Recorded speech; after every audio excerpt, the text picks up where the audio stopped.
There yet? Hi. I think we're on. Okay. Just poke something.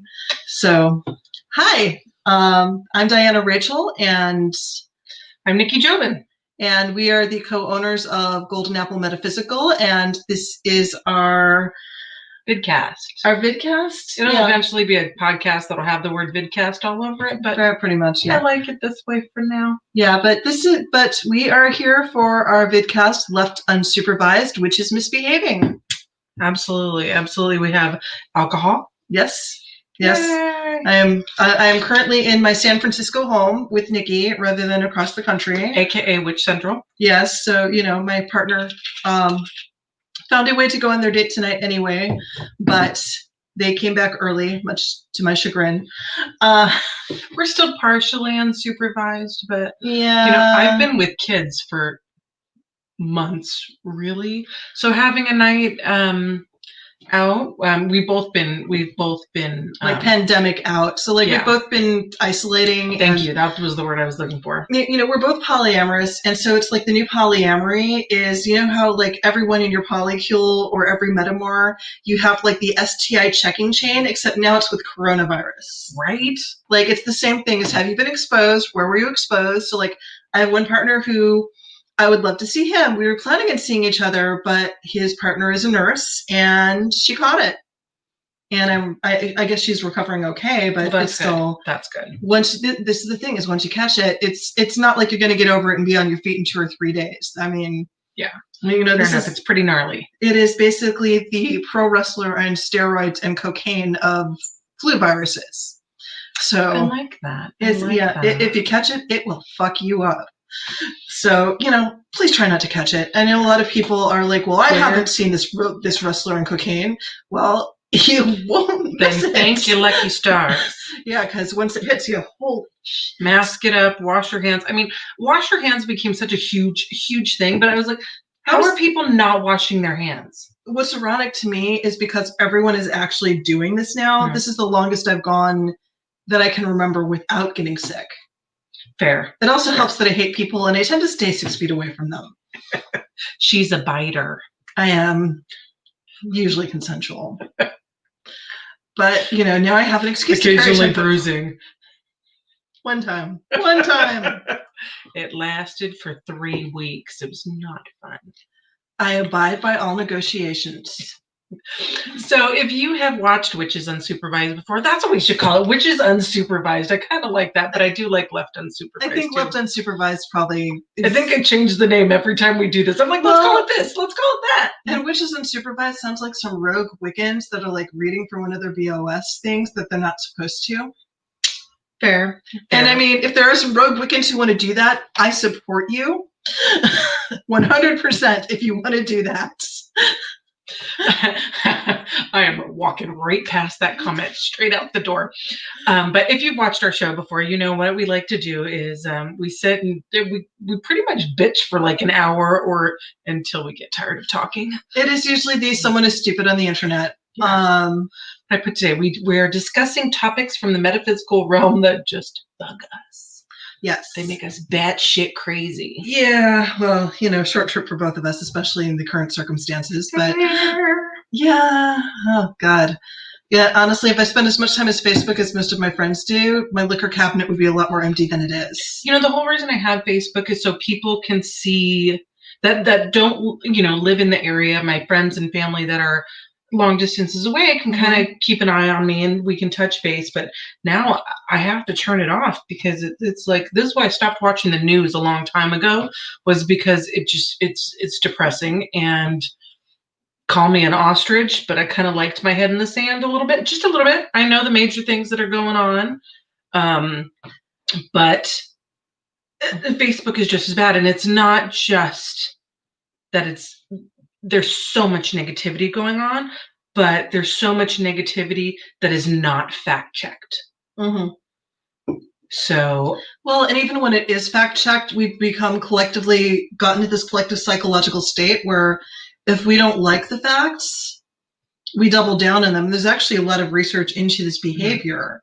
And one is at some, like I know there was somebody who did that documentary on how Fox News ate my dad.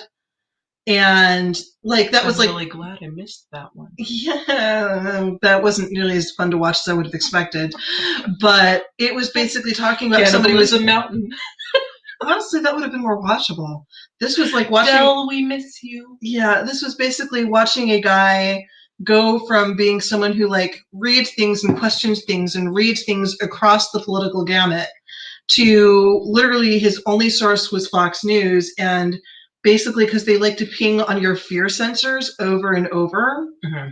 And that, this was when I grew up, conservatism was not fear-based, and now it is. And liberalism has become a different kind of fear-based. Yeah, it's. And I'm just like, okay, you're all terrified. Have a binky, go home, take a nap, step away from the news, step away from Facebook. You're not helping each other. Yeah, I mean, I'm probably at my best a tree-hugging dirt worshiper, but I still believe in the death penalty, so I'm somewhere in the middle. I was a liberal that favored the death penalty growing up, but I was raised by conservatives who were hoping I turn out to be conservative. And at one point, they were hoping I'd become a Christian pastor. That did not end well. I'm sure they weren't happy when you turned in your DAR gloves. I may have set them on fire and criticized their tendency towards religious bigotry and racism and anti-Semitic tendencies, and mentioned my mother as I did it. Nice. That was fun. My claim to fame is I made it to 22 before I had any babies. In my family, that's a big thing. Oh, yeah. Well, in my family, since I turned in my DAR gloves, they were trying to get me pregnant at 19. Yeah. Yeah. Though I do make beautiful babies. I do have to. Your children are gorgeous. Yes. Yes. So, I mean, there are other contributions you make to the world, and and some of them I can even talk about in polite society. Yeah. Well, none of us are polite here, right? We're not polite. She's got wine. I've got whiskey. We're drinking. We're going to have our bitch fest. And I'm packing for a move, so I have lots of drinking to do because I had a really good liquor cabinet before I got divorced. Right? And I got to keep I just moved. Yeah. Yeah, so we're both in the thrones of it. And basically what's going to happen with me is I'm going to be living in Michigan and working there, but also working in San Francisco. Mm-hmm. So I will be like the Silicon Valley bitch, except without the Silicon Valley part of it. Oh, I'm so glad I didn't shoot that out of my neck. That would have been so embarrassing on camera. It is so true, though. Yeah.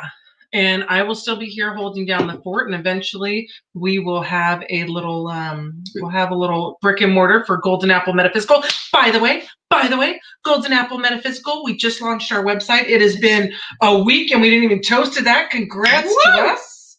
We finally got it going on. Yes, our inventory list is not as varied as I would like it, but I am been moving. Yes, well, and I am planning on spending the next 2 to 3 days in my kitchen, including on my birthday, which is going to be a Hobbit birthday. So if anybody needs a bread maker, let me know. Can we have second breakfast?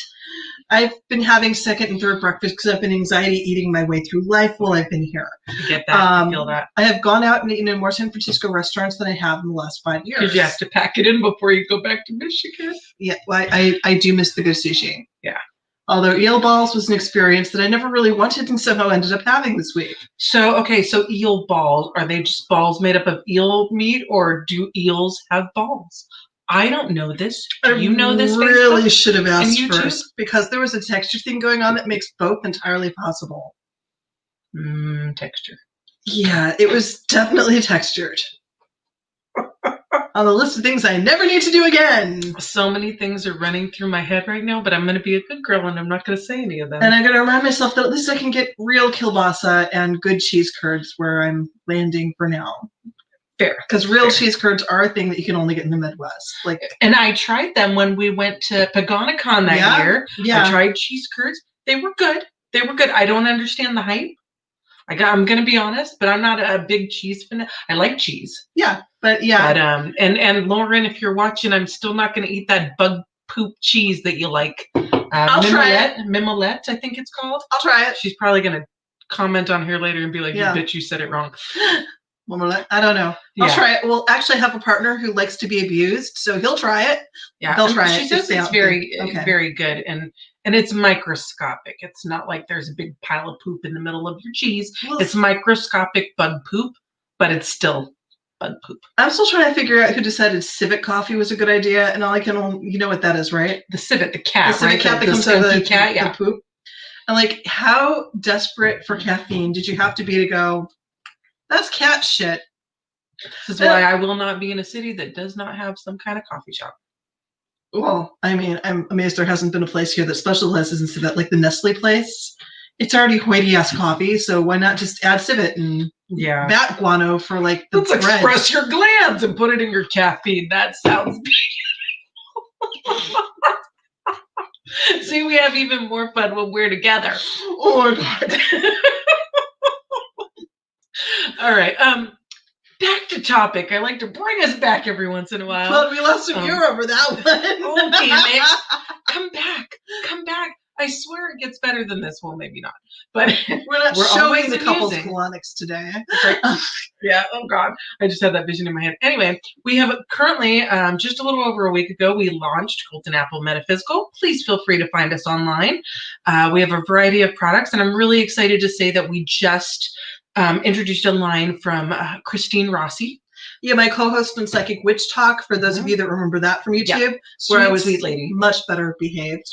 Yes, she wasn't with me. Yeah, but that was the show that had the puppet that developed the drinking problem. So there were a lot of very interesting episodes there. If you have not seen Psychic Witch Talk, you can find them on their YouTube page, or if you go to the goldenapplemetaphysical.com website, you can find all of the episodes there as well as all of the left unsupervised episodes, like that little plug in there. Just you've got it so plugged in, you could get it at Good Vibrations.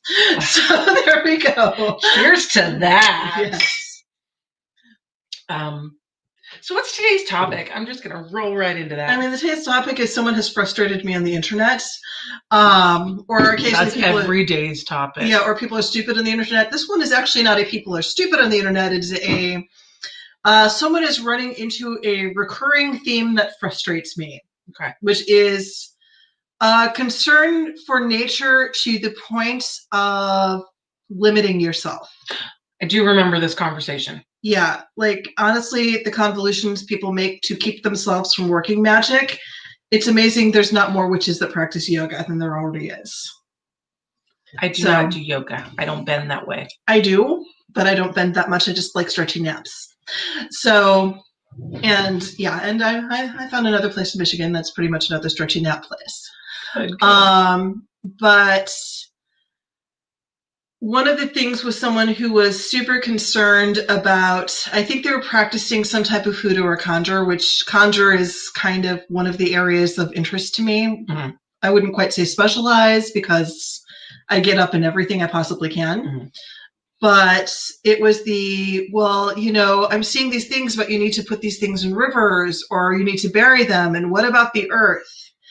And here's the tricky thing is that the things that we do that have a negative impact are much smaller. And this is where I have to go into the capitalist muck is what we do is small and doesn't even make a dent compared to what major corporations do. And if you are doing things correctly and with respect, if you plan accordingly, you can basically pick small ingredients that will break down properly anyway.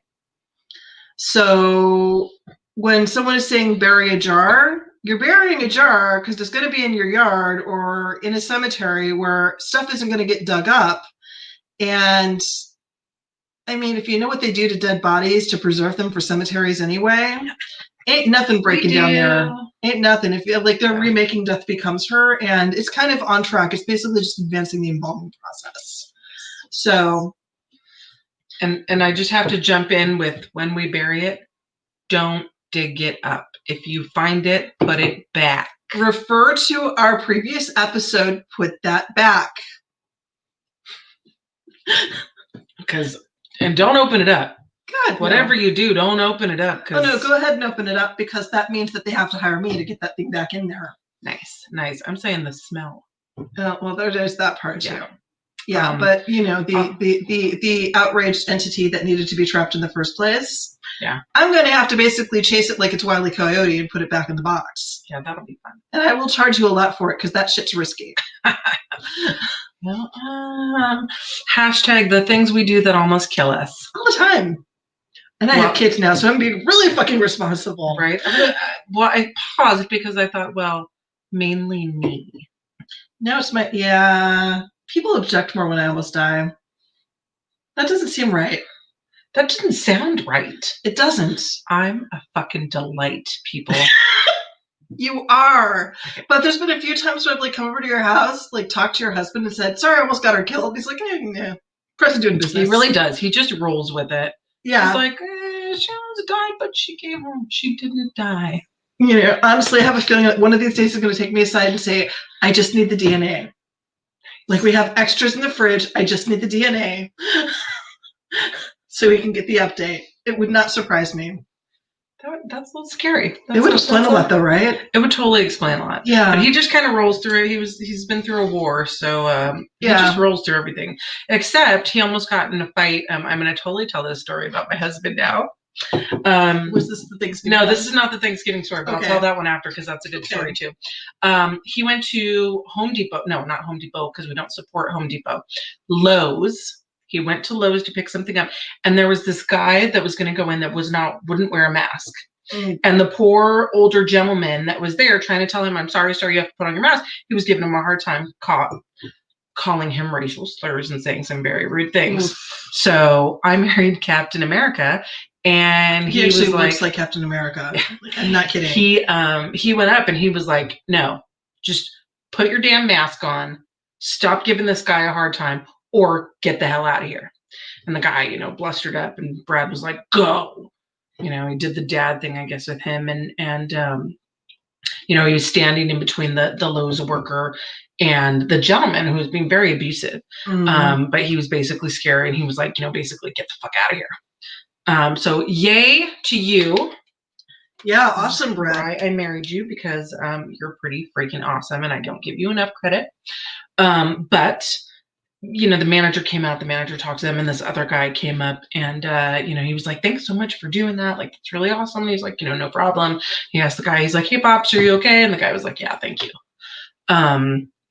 So that was actually a non-violent altercation. However, Thanksgiving. This was 2 years ago? It was 2-3 years ago. Yeah. I, of course, forgot something. So I had to send him to the store on Thanksgiving Day. First mistake. Sent him to the store on Thanksgiving Day. He did find everything I needed. But as he was coming out, he was walking to the car. And you know how when you walk to your car and you're kind of thinking about things and you don't necessarily notice someone waiting. And he's putting his stuff in the car and he shuts the door and he's standing there for a minute. Well, this guy is honking the horn. And so he's like, yeah, I'm going to the car, no worries. The guy gets out of the car and is like, man, move your car. I want to park here. Brad was like, I'm getting in the car. Calm down. Get out of my face. The guy pushed him. So Brad socked him in the face a couple times. So this was outside of San Francisco proper. So it's not. Oh yeah, this was in Pacifica. So there were other places to park. Oh yeah, no, there was a whole parking. He had a slot 4 spaces back, but he didn't want to walk. I guess, or he had some issue. I'm sure that we're all under a tremendous amount of stress, especially during the holidays. Yeah. However, don't put your hands on people. If you're going to kick a tiger in the ass, you better have a plan for dealing with his teeth. So you might want to learn to look for the stripes. Right? So yeah, Brad punched him in the face a couple times. He fell back against his car. Brad got in the truck or the car. I'm not sure what he was driving that day. Backed out and went about his business. So for context for those folks that are watching that are not from the San Francisco Bay Area, the last 5 to 7 years have been a housing crisis. So not only has housing been overloaded, parking has been overloaded. Okay, parking has always been awful in San Francisco. Okay, well, I've only been here since 2014. Yeah. So, well, San Francisco native, it has always been because back in the day, we all used to drive land yachts, but San Francisco never got the memo. So the desk that we have my laptop on is probably bigger than most San Francisco parking spaces. Yeah, that's about right. Diana used to drive a little, what was it, an Echo? A Nissan Leaf. A Nissan Leaf. tiny car. It's not tiny. It's a sedan size. It is not a sedan size. It is not a Cadillac sedan, but it is a modern sedan size. It is smaller than it was literally labeled cars. sedan. It is smaller than your big ass truck. It's smaller than my truck. It's smaller than a lot of stuff. That was you. Yes, my bad. Anyway, it is a smaller car. It's not as small as the roller skate she drives now. I literally drove a roller skate. But she was like, we went to, oh gosh, I forget whose house we were at that day, but we were both parking, and I had a van at the time, so I had to find the biggest, side of a street that I could park on. And Diana parked right against this driveway, and I was like, are you sure that's a good idea? You're kind of in the red zone, just a smidge, but you are in the red zone, and this is San Francisco. You were like, no, it's fine. My car's tiny. I am trying to remember this because I've made this mistake many times. You got towed that day. Oh, yeah. Well, that was more because it was, yeah. So San Francisco has this rule. Oh, and I got some Instagram stupid. It's one of those, you're a bad person if you're not Christian like I am. So somebody has once again confused themselves for God, and oh wow, I really feel like eviscerating them balls first. Oh my gosh, can I read this out loud? Oh my god, yes, because it's so fucking, I'm just like, what the hell is wrong with you that you remotely think that you have any authority over anyone else? Fuck you. I don't even understand. Was this in response to something, or they just sent it randomly? Oh, well, how dare I be a witch and exist without their permission? Oh, wow. Honey, try being a demon these days. All right, it says, truly, these times of ignorance God overlooked, but now commands all men everywhere to repent, because he has appointed a day on which he will judge the world in righteousness by the man whom he has ordained. I'm a woman! Oh, fuck! He has given assurance of this to all by raising him from the dead. So this is from Bible.com. I'm not sure what verse or chapter this is. Well, it says Acts 17:30-31. Well, and this is one of those evangelist shitheads that takes things out of context. Yeah. But however, I will say that I have we both have a lot of friends from many, many different religions. And most people that I know that are Catholic and Christian really are going about the world and talking about the scripture with love in their hearts. They are. So, well, there's a difference between walking the walk and using the talk to bully. Yeah. And this is basically whining for dominance. Yeah. I have no respect for this kind of shit. I mean, I understand what the scripture itself is saying. I just don't understand. I actually studied the scripture. I know it pretty well, and I know bullshit when I see it. Yeah. And I know manipulative bullshit that is, no, thanks. I like my right to vote and to be human, so fuck off. Yeah. Honey, if you're watching this on YouTube, make a comment on the YouTube page.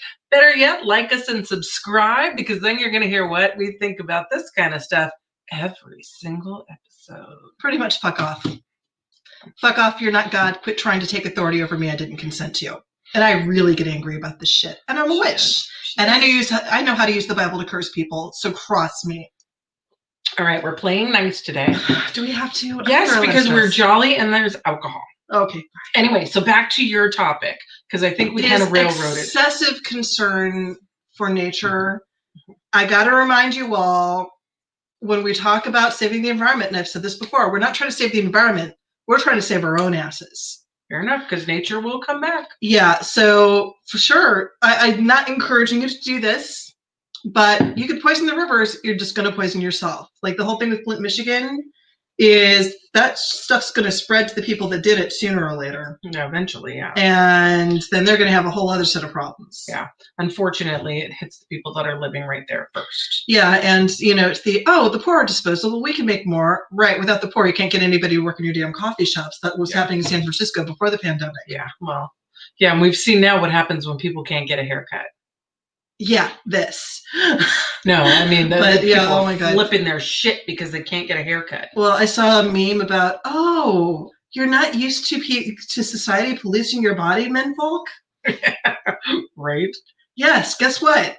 Oh my gosh, I read the best thing about this, and I didn't really research it, so it could be a load of bullshit, but there was something that the Satanic Church, and I don't know if this is through the whole thing or just one small chapter, but was talking about a ritual abortion.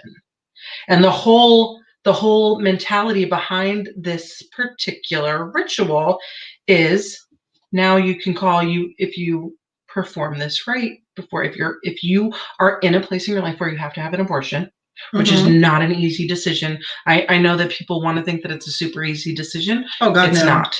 But if you are in that place, and this particular ritual enables you to say that it's a religious thing and it's protected. That sounds very satanic church. Yeah, and I think that may be the best gift they've ever given to rape and incest victims. Yeah.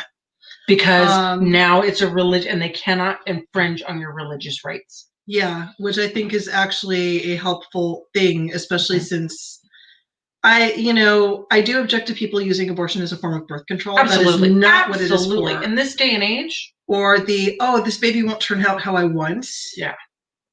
On the other hand, if this baby is going to be stillborn, and I've known people that had to make that decision. It's not I thankfully have never been in that position, but I have had friends that have been in that position, and it is by no means an easy decision. Yeah. However, we all make the best decision in the moment with the information that we have. Yeah. And I've been very fortunate that I've never had to make that decision. I've also been very paranoid, which absolutely. But a lot of people have a lot of misinformation about who's getting abortions. And the vast majority of abortions are happening in women 45 and over who thought that they weren't fertile anymore. And it's not these young women making cavalier choices. It's older women going, oh, shit. And making mature choices about, can I raise this child and give them a good life? And sorry, people that want more white babies, we're closed. Because that's really what that shit is about. Okay, I spent my life trying to mix them up so that way we're all the same race eventually. I mean, the mixed race ones tend to be stronger and survive better. Though I got a ginger, but she's the toughest little ginger. You know what she asked me? This is totally taking us back to a metaphysical slant. Yeah. She asked if she could take people's souls through the computer screen if she just stared into their eyes. I thought that was the best dinner table conversation. What the hell is she doing with her friends? I don't know. But she was just like, I could take their soul. Can I take their souls through the computer screen if I'm just looking at their eyes? I was like, you know what? I don't know, but that's going to go on my next. I'm going to start wearing sunglasses every time we go on this. Because holy hell. Well, no. She meant if it was like a Zoom. Okay. Like Google Classroom. Oh, like if something was like a one-on-one? Yeah. I was just like, I have theories, but I have theories, but I will share them off camera. Because I know your children. Fair enough. Yeah. Just, yes, we want to be kind to the earth. I'm circling back again. We're really terrible at sticking with this one. I think this has been going over so many times. Yeah. That it's like, how much more can you say? So my suggestion is, if you are truly concerned, it is entirely possible to construct spells material, if you use physical spells and not just energy work, to construct things out of things that will biodegrade. The problem is with certain spells, you do not want them to biodegrade. If you want them to stick, you need to have stuff that isn't biodegradable. Yeah. So, and with spirit trapping, with some of the spirits I've had to trap, you want that shit to stick. And maybe we should just open a museum in the retail shop and just have here's a creepy thing you don't want to go near. Nice. Very Museum of the Bizarre style, except, for my actual work. Our own little Annabelle dolls. Oh, God. Yeah, so I was at the Museum of the Bizarre in Wilmington last year, and they're like, here, go, they had all of these possessed dolls, like this one clown doll that, anytime somebody made eye contact with it, it would follow you home and fuck you up. One guy made a point of staring it down, and then he finally had to call an exorcist. Had to call the museum to find one. And they're sit in this chair owned by Anton LaVey. And I'm like, yeah, no problem. It was Anton LaVey. He was practically cuddly. He was a character. He was a businessman. Okay, nice chair, dude. Good taste. I like velvet too. When we had that conversation about the possessed dolls that time, yeah, I went on eBay because they do have a section for haunted things, and there's a lot of dolls. I have never searched something through eBay and then got an email the next day to see if I was still interested. Until I looked at these dolls. I was like, oh. Dolls are creepy enough.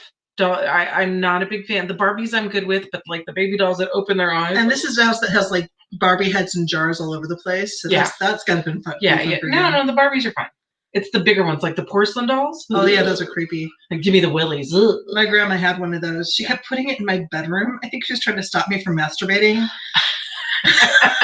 Nice. The doll's watching you. You know, I had an aunt when we were growing up. She had on her dresser, she had all these little figurines, and she used to tell us that they were fairies and that they were watching us. And I swear to God, I saw those things move. That would explain a lot.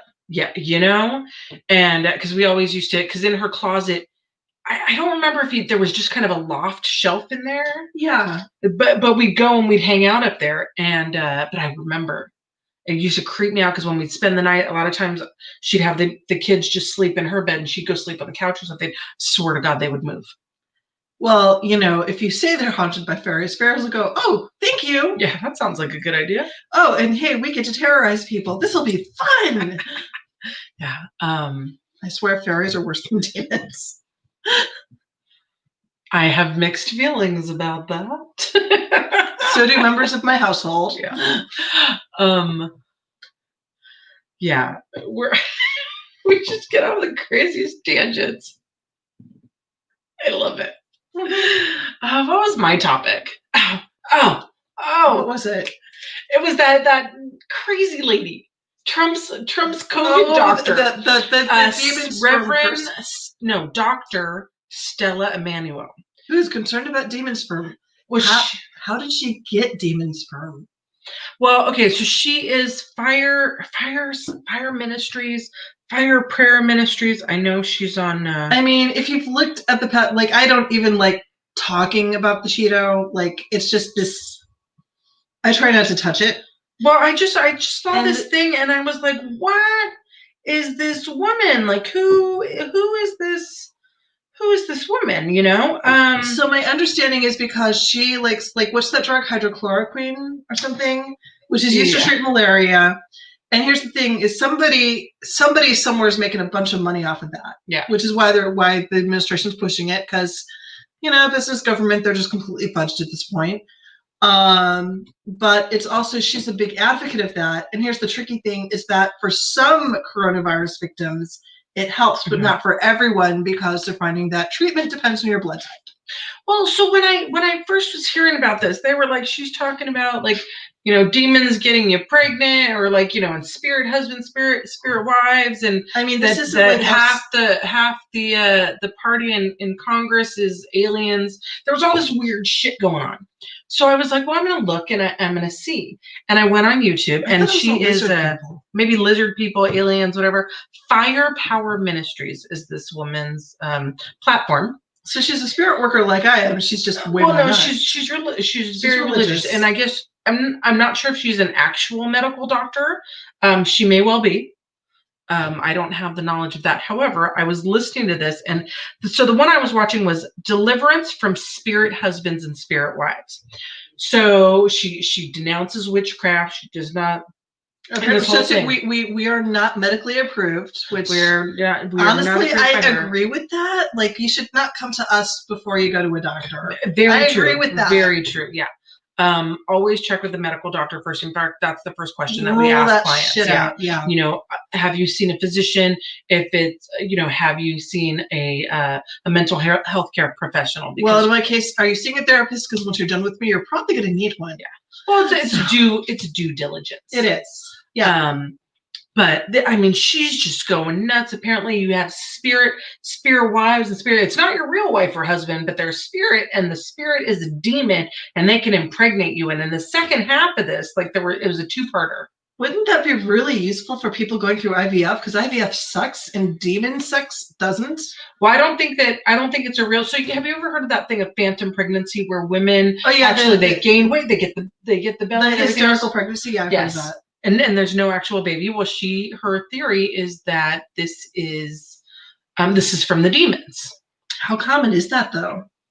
I actually don't know, but it has a very, I kind of feel like it's a mix between some of the way that she preaches, I've seen a very similar methodology in Baptist churches. Yeah. Not this hysterical though, not this cray cray.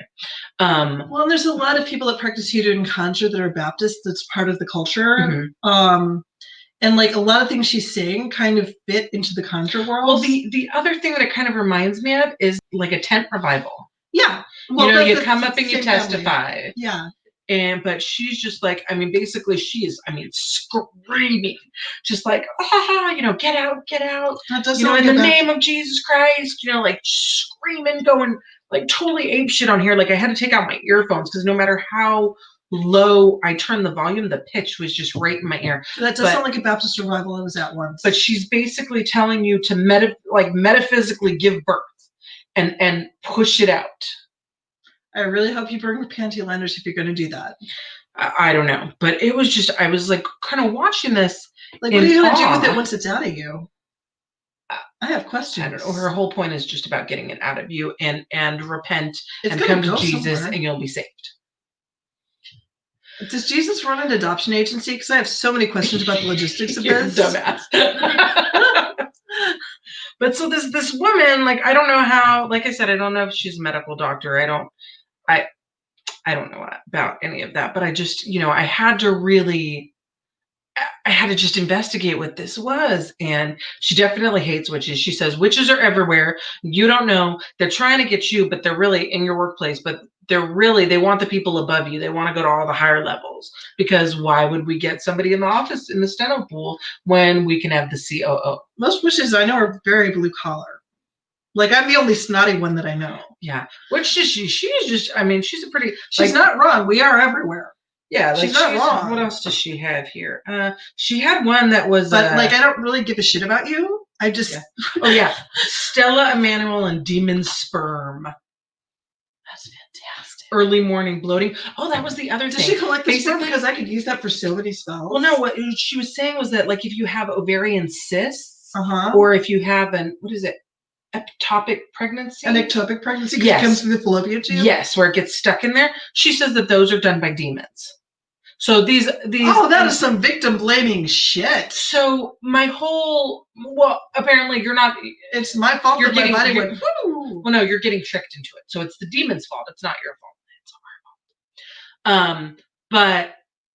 I'm an angel. I don't know. I haven't. Yeah, the whole thing was like, I'm like, how are you a doctor? And these are actual medical issues, but you're blaming it on demons. So here's the thing: is I don't know if you're familiar with like psychic surgery or spirit healing. Yes. And like a lot of this, I'm wondering if she's a medical doctor who came from a spirit healing culture. Quite possibly. And. She does have an accent, so I feel like perhaps she's from Trinidad and so that maybe something that's like culturally based combined with her medical degree. Quite possibly. I don't know, but I feel like there's a whole lot of context that we just don't have. So we're painting her as crazy, and I do believe she may be wrong about things, but I do not think it is because she's crazy. I think it is because the way she understands reality is just. See, I say crazy, but she muses the shit out of me. Yeah, like, because there's just some stuff that, like, especially since Hoodoo and Conjure comes from Gullah culture, and it's very African at its very roots. Mm-hmm. And looking at this going, this sounds sort of familiar, even if I don't agree with it. Yeah, you just have to make sure, if you're going to look her up on YouTube, you have to, either look through her ministries or her channel, because if you just do demons, or if you just do a thing, then you get the news, all the newscasts that are on YouTube that are about her, which is really just labeling her like a crackpot. Yeah. She's a couple kittens short of a dozen, I mean, if you read the works of Malidoma Patrice Tomei, and it's not all of Africa, it's just his cultures in Africa, but it kind of has a very different veneer on reality. Mm-hmm. So like the dead, they die and then they get up and walk to their funeral. Mm-hmm. And that's just what they do in that culture. Yeah. And it's accepted, and people see this and see the dead. It's part of the accepted thing, like the ritual symbolic cannibalism of the Catholics. Yeah, like, you know, you're basically, Jesus said, "Eat me," so you ate him. Yeah, I just really wanted to say that on camera. Oh, well, you can say the thing about the blood if you want. What's the blood? The drink my blood. I mean. I said that was all sort of vampires. That was Catholics are vampires. Catholics are vampires. I was the only demon. Oh gosh, I'm running out of whiskey, I think. I have more. I know. I have so much more. I was in a bad marriage and I didn't drink my way through it. I have so much more. Oh my gosh.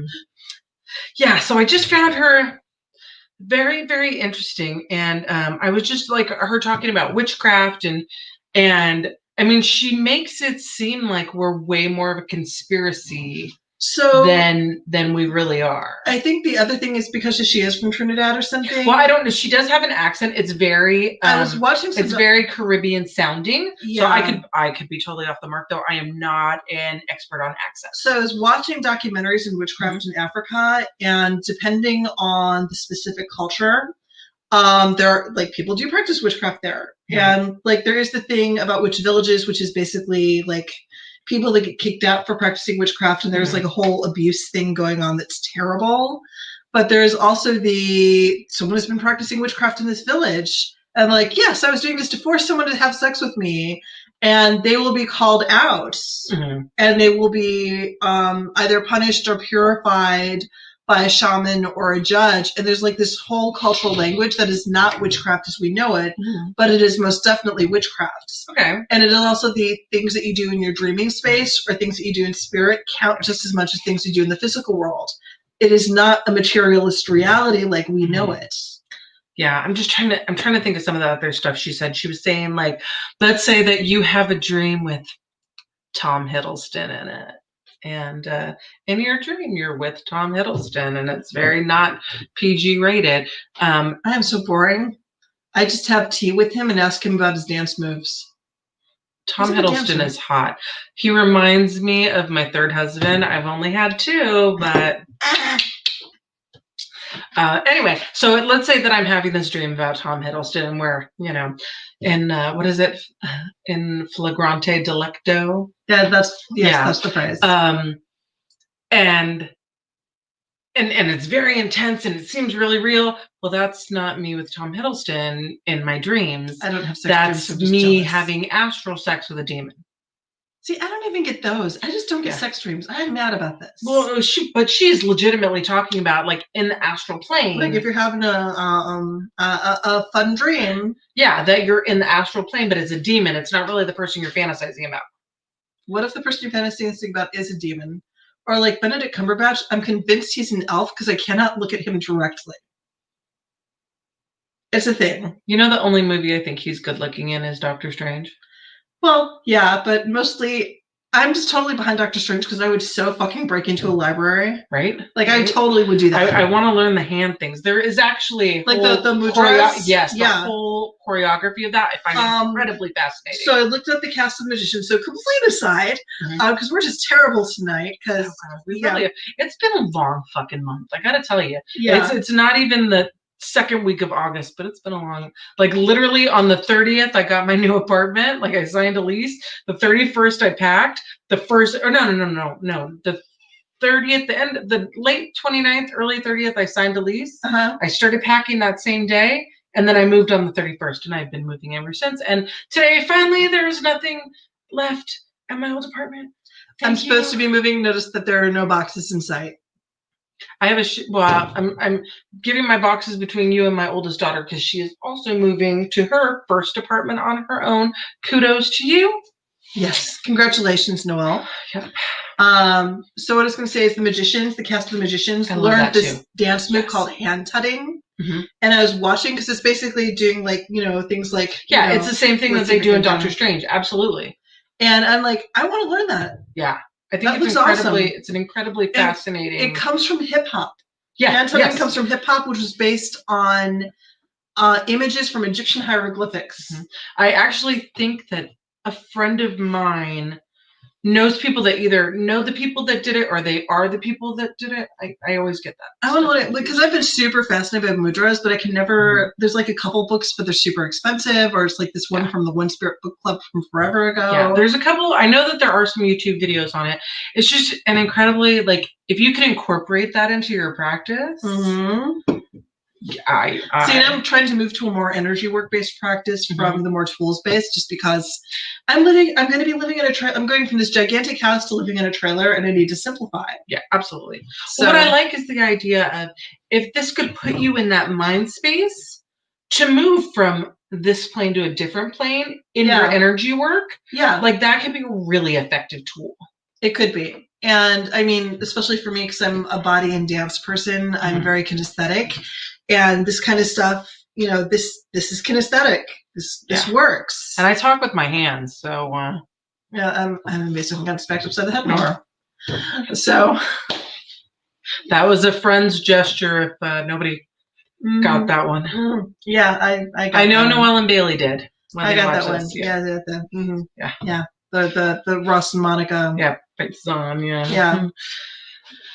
That was my topic for the day, though, and I gotta admit, I really do enjoy watching her videos. Yeah, because it cracks me the fuck up, because she is not joking about this shit. She's not making it up for people. She very much believes this. And like, from what I'm hearing, I have no intention of going down that rabbit hole. One, I have a lot of writing work to do, but also it's just not good for me to go down rabbit holes, so I try not to. Yeah, it is. I do.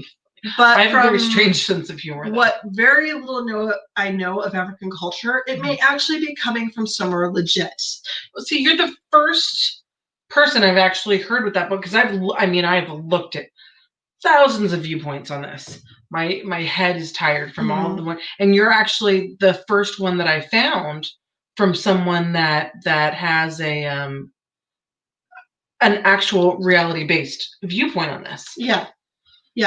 Well, because a lot of some, you know, so when I talk about ethnocentrism, and I will call Wiccans out, especially in being ethnocentric, and of course, a lot of people feel very attacked, and I'm sorry, there's not really a way to talk about it without you having to go through that. But we tend to think of the world in terms of our own culture and our own cultural view. And I work hard, and I frequently fail at looking at the world through, okay, how is this other person experiencing the world? And it sounds to me like this person has a very magical worldview that where she grew up or where she came from was probably normalized. And so with that concept, it makes sense. And so I kind of want to, I don't think that she's doing a good thing here. I do not believe her intentions are bad, from what little I know, and I haven't researched it or dug into it, and I'm not going to do that to myself. Well, it does seem to be coming from some kind of Christian-based thing. Well, and this is her ethnocentrism, is everything defaults to Christian worldview. And there was a world before there was Christians, and sometimes Christians forget that. Quite a few. And, you know, there's a world before there was Islam. There was a world before there was Judaism. There was a world before there was monotheism. There was a world before there was paganism. And, you know, most animists are just looking around going, fuck all y'all, I'm just here talking to a rock. So, and I'm pantheistic. I'm both animist and theist. But I am basically, fuck all y'all, I'm talking to a city, and it's being a diva right now. I just kind of talk to whoever I'll talk back. Yeah, occasionally I've gotten invites with myself. Like, I'll start talking to myself, then I'll stop speaking to myself for weeks at a time. Well, to be fair, sometimes you are very abrasive. I can see how yourself might be a little offended by that. Yes, but my abrasiveness is part of my charm. We have one viewer on here, and I hope it wasn't me. And I'm hoping it is not just my partner Cindy, which it very probably is. However, whoever you are, we would love you to say howdy in the comments so we know who you are. So thank you for watching. We appreciate it. And we admire your fortitude. I know, right? We're definitely a little off kilter tonight. Yeah. I am blaming it on the tired. Yeah, it's just been a weird night. Yeah. So if you would like to say anything, even if it's supercalifragilisticexpialidocious, that is perfectly acceptable. Or you guys are nuts because I was like, oh, those two again. Yeah, right. which has happened a few times. Actually, I've gotten really good feedback about this. People are saying, well, the people that I have heard feedback from say that we're pretty fucking hilarious. I think we're hilarious. I think we're funny. But I amuse the shit out but of we're myself. also really offensive, so. I mean, I honestly don't think we should be offensive, but people are kind of raw right now. So fair enough. It has definitely been... I mean, we're not an easy summer. Hi, Elizabeth. Thank you for watching. Yeah, hey there. Okay, folding laundry with her 3 kids and husband are sleeping. Oh, we must be a wonderful influence for your family's subconscious. I'm so glad your kids are in the other room. Thank you. Thank you. Woo, thank you. Love you too. Love you too. Yeah. Yes, we're hilarious. I am a little alcohol fueled tonight, which I am not normally. So normally I am dry and serious and sober. No, I am wet and just a fucking mess. That really didn't come out right. Oh dear. So at least it wasn't just my partner watching from the bedroom. Fair enough, and it wasn't me. I'm so excited. Yes. She's drinking too. Woohoo! Cheers to you. And my apologies to my friends that are in various AAs. Yes. One of quite a few of my friends are. Yeah. And I gotta tell you, I have a very, very dear friend of mine who has been going through their first 6 months through all of this insanity, and I'm insanely proud of them. Congratulations. I am so proud of you. Yeah. I know who you're talking about. Yeah. So and this person is the fucking boss, even though they don't always think that they are. Holy shit. Like, I've gotten to know her more since she's sober. And we're not being gender specific. Oh, there. Well, no, they are not a they, but we are not being gender specific. I apologize. Out of anonymous. People. This is a person whose brain I went to lick. I went to lick this person's brain. Okay. Yes, and I'm sapiosexual, so that saying something. Yeah. So, cheers, witches. I love it. Yes. Cheers to you, Elizabeth. I love that name. My youngest daughter is an Elizabeth, though she is Lizzie right now. Actually, she said she's going to do Eliza after Hamilton. Eliza. Right? Should we have her watch My Fair Lady? Maybe. Either that'll really convince her or really change her mind, or she could totally pull off the Audrey Hepburn thing. She could. Totally could. However, she'd have to brush her hair, and I don't know how she feels about that. I kind of love her style anyway. I know, but I just want her to brush her damn hair. Well, I won't be a good example for that. Yeah. So is there anything, Elizabeth, since you have us, is there any witchy stuff you want to ask us about at all? Because the floor is open, and I mean, I am well experienced in doing stuff to the point where I almost get killed on a regular basis. So okay, so almost killing Nikki's like a monthly thing. Hey, I started off a battery, and then I moved up to sacrifice. Yeah, but you're like a rebooting sacrifice. Fair enough. So, like, if we just turn you off and on again. Yeah, that's fair. That's fair. Yeah. And there's a reason I pointedly left the whiskey out while I was gone. And speaking of whiskey, you get to monologue, so I can go get some more. Oh, I get to monologue. I have no idea what the fuck to say right now. And I am trying to polish off a lot of wine I left in my fridge going through my divorce last year. And apparently I'm making up for not drinking my way through it now. Because wine and weed was how I got through. Damn it, I don't want to drink your last Coke Zero. Speaking of, go ahead and take it. I have more coming tomorrow. Okay. Yeah, and Cindy will live. My partner is the Coke Zero person. So, yeah, I'm trying to think of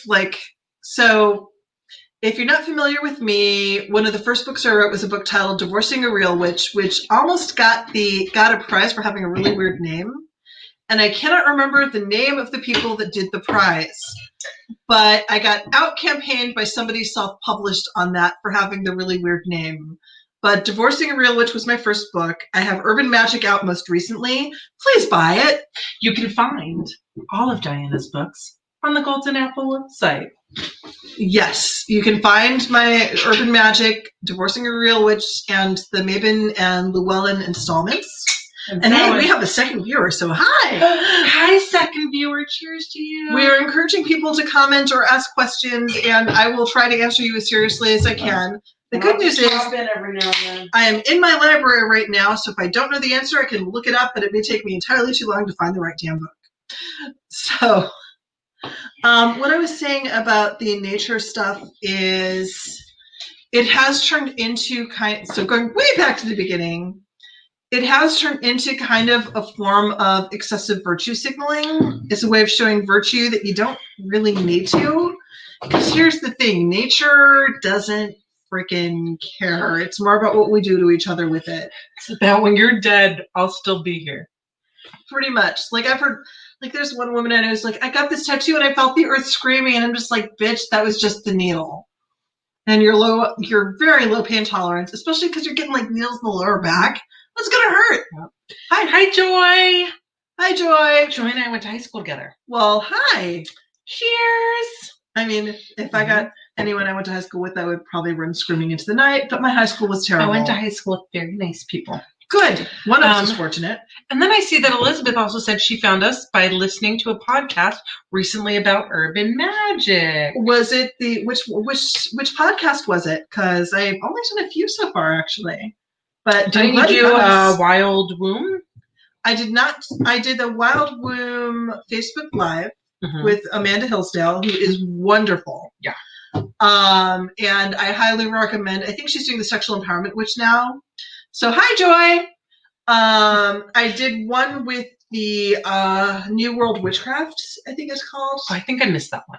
Oh, they're like my favorite podcast ever. Like New World Witchery is like my favorite. Like I freaking love them. So I was so excited to do that one. And I did one with Desperate House Witches. And I came halfway into that. I think there's two sisters running that podcast, and one of them just moved to Charlotte. So I was talking about, okay, so they actually did a good job connecting with the land spirit, but not with the city spirit. You know, and also I love Charlotte. I love Asheville. Asheville is like lesbian plus land, so it's so fun. Yeah, I'm kind of digging the amount of really great podcasts there are out there right now. There really are. What's my favorite one? Uncle Bob's Magic Cabinet. I need to hear this one. Yes, they are great. So these two, it's a mother-daughter that does the podcast. Yes. It's New World Witchcraft. I love them. Yeah. So this particular podcast, it's a mother and daughter that are talking, and they run, I want to say it's Hedge Witch Apothecary, I think. Okay. They're on Instagram, but you can also find them through Uncle Bob's Magic Cabinet. So what they talk about is all things witchy, but with a pop culture cast. Like they had a whole episode where they talked about practical magic. Love. But they've talked about the craft. They've talked about the Mothman prophecies. They've talked about all kinds of different things. And how what their framing is within the metaphysical world. And like, for instance, with things like the Mothman prophecies, how it translated into the real world, because that was a real phenomenon. It was based on something that truly happened. That's really interesting. Yeah. So yeah, I want to check that out. I know lately I've been introducing my boys to Welcome to Night Vale, and I didn't warn them about it first. So like, what do you mean no one could go in the dog park? Or just like these little things are like, wait, this doesn't sound right. And I'm just not explaining it to them and just letting them think it's a community radio show. Yeah. Because they have to, like, you have to start at the beginning and just work your way through it. And then as the realization dawns, then you get to see it. Yeah. Well, especially because I want them to catch on to the Cecil and Carlos love thing, because that's just, So I don't have the kids listening to that, but when I'm doing this thing lately where I have my kids, they watch the movies that I watched when I was a kid, like The Goonies. Oh, we've been doing that with our kids too. And I love those movies. What did we see? Neverending Story. We just had to watch that this summer. Yeah, that was kind of hard. The horse in the swamp scene. That was Christopher really just lost his shit. Yeah. And I was like, oh God, it didn't really die. And in my head, I'm going, fuck, why didn't you remember that? You knew he was going to cry. So we did Neverending Story. We did The Princess Bride. They've seen that with their dad. So I have two boys, and they keep, like, I will catch them making comments about girls that are not okay. So we've been showing them badass princess movies all summer. So we showed them Brave, we showed them Wonder Woman, and now and they put it together. Oh, your name is Diana, and that's Wonder Woman. Okay. So now I'm gonna have to go to the gym a lot more. Yeah. But and like there's more. Like we showed them Gremlins because one of them, which probably wasn't Great the Fear Problem, but one of them imprinted on Gizmo. So we got. I love Gizmo. The scene in the bar. The scene in the bar in that movie where they have the little flasher one that's like whoosh, the little gremlin. I love that part. Oh, that scene, but that was totally the prop makers just begging to do that. Oh yeah, no, the Gremlin movies. I can't. Yeah, we haven't done Gremlins yet because I think it might scare them. Elizabeth, my 9-year-old, was like, I want to watch a scary movie. I want to watch it, Mom. I want to watch it. I'm not scared. I watch Bones, which she does. But I'm like, this is different. And so I was like, I'm going to ease her into it. So we decided we were going to watch Critters. How does that ease them into Gremlin? And what? Critters was hysterical. And I had the biggest crush on Scott Grimes when I was a kid. Critters is basically my personality when I'm hangry. Critters are like those little, they're little fluffy things, but they have teeth. They're like Furbies waiting to happen. Right? So she got 20 minutes into it, and then she was like, hard no, peace out, I gotta go. And then she was like, maybe I'll watch a scary movie when I'm 18. It's not like I made them watch The Exorcist, which is on HBO Max, and I'm really, really, really tempted to watch it. My mother went out of me. My mother went to visit her parents one weekend. The first chance my dad got, he let me run The Exorcist when I was 8. I haven't been able to eat pea soup since. You know what I found it just had a lot of disturbing scenes in it. See, and my dad didn't raise me Catholic, and he made a point of not raising me Catholic, even though he was. I don't mean the disturbing, like the perversion of Catholicism. Yeah. I mean, like when she's stabbing herself with that crucifix. I've been to a lot of dungeons. Yeah, but it's a kid. Okay, that is disturbing. What's the rule? No kids, no dead things, no animals. Those are the hard limits. And I was 8 years old when I watched it. Because I was probably 14 when I watched it. Yeah. And so our roommate who was living in the house with us, that was like my brother, scared the shit out of me in the middle of the movie. Mm-hmm. And I've never been able to watch it since. Yeah, like literally scared the freaking shit out of me. Because, when you're 14, you think you're Billy Badass. See, I used to terrorize my sister with my blow-up robot because I had like one of those things with the robot feet that ran on a remote. And so I would wait till she was doing her homework in the dining room, and I would have the robot, and I would take the robot body out because it was like this blow-up thing, and just have the feet come in and just run at her. See, that would make me laugh. She was paranoid, and we would occasionally see entities looking back at us through the window at night. So it was just really easy to fuck with her. Well, I'll tell you what. When Noelle was a little girl, she had this doll called a Girl Bot. Anybody in my age range, I don't know if you ever got that for one of your kids or if you've seen it. It was basically this little robot. And in the morning when it was daylight, it would be like, time to get up. Or at night, it would be like, you'd lay it down and it would be like, time to go to bed. So this thing just used to, and it didn't at first occur to me. It was just noisy. It was loud. It kept talking. It was irritating. So I threw it in a closet. It kept talking. I took out the batteries. It kept talking. It kept fucking talking. This stupid doll was possessed. I was like, forget about it. It went in my storage until I finally threw it out. Like, that's the kind of shit you throw in cement and just like, and time to go spend time with Jimmy Hoffa. Right? Oh, God. It was so creepy. God. But see, I feel the same way about like Teddy Ruxpin dolls. Oh, but those were fun because you totally switched the tapes out with Dennis Leary tapes, and then they got so much better.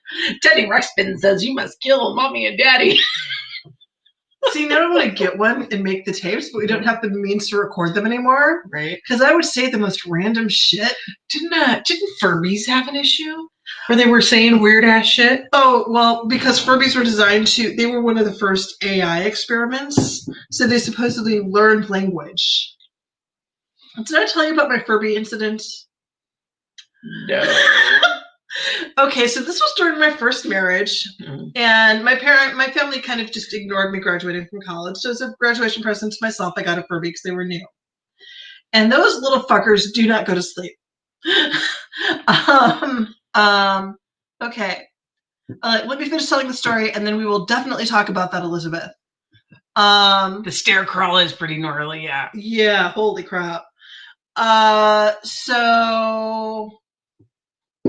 I had this Furby, and one, it learned this language, like eBay was one of the words. This is when eBay first came out, and my ex is sort of like, oh crap, this is like totally subconscious advertising programming. He was not wrong. Yeah. But there's one day where like you're supposed to get them to go to bed, and it would not go to sleep. Like you're supposed to like pet it 3 times and hold a button down, and it kept fucking going. It's like a Tamagotchi, and I had a Tamagotchi that I ended up throwing in my freezer.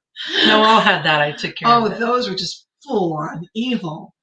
And I finally, like, I'd come back from this shitty internet job. This fucking Furby would not go to sleep. My ex-husband was just a dick, and not a serviceable one at all. And I just lost my shit and threw the Furby across the room, and it bounced off a wall and said, "Me sleep again," and never moved. And my ex-husband heard this, walked out, looked at the Furby on the floor, looked at me, looked at the Furby, looked at me, and said, "We are so not having kids," and just left the room. Well, kids are not necessarily as fragile as a Furby. I just want to say that. My kids are pretty tough. I have not slammed any actual children into a wall. It's just a Furby. And I mean, yeah, tall Viking redhead, but there was the sociopath thing may not have been a good thing to breed. Probably. I'm already problematic enough without his DNA. As but pretty as pretty. Kids, yes, and he was pretty too, which means our kids would have been ugly. Nice. All right, we're going to get to our questions here. Okay, I'd love to know how you both feel drawn to work with your own personal craft through intuition, or do you follow a particular path? So I started off doing initiatory paths for possessed Furbies. So I actually did the Wiccan initiation thing twice. First with an American Eclectic Coven, and then later with a coven located in Britain. Mm-hmm. And so it was sort of like Christianity for me. I didn't leave Christianity because of any anger at Christianity. I actually still very much find value in the religion. It's just sort of like trying to wear a shirt that doesn't fit. It's my itchy sweater theory. It's the itchy sweater. Mm-hmm. Is there's just enough things that don't fit in the way I have experienced reality that I could not continue to do it. Mm-hmm. You know, and give it up, Jesus. I mean, I still have a relationship with Jesus. It is just not one that any Christian would approve of. With Wicca, a lot more people invested in the shape, less than the spirit of it, in my experience. And I am all about the spirit. There is no such thing when it comes to religious and paths that is one size fits all. And I call myself a witch, yes, but I think if I had to pick a label, and I hate labels, I'm a spirit worker. I talk with my invisible friends, and they have opinions, and I argue with them, and I work with them to make things better for the humans that they're picking on.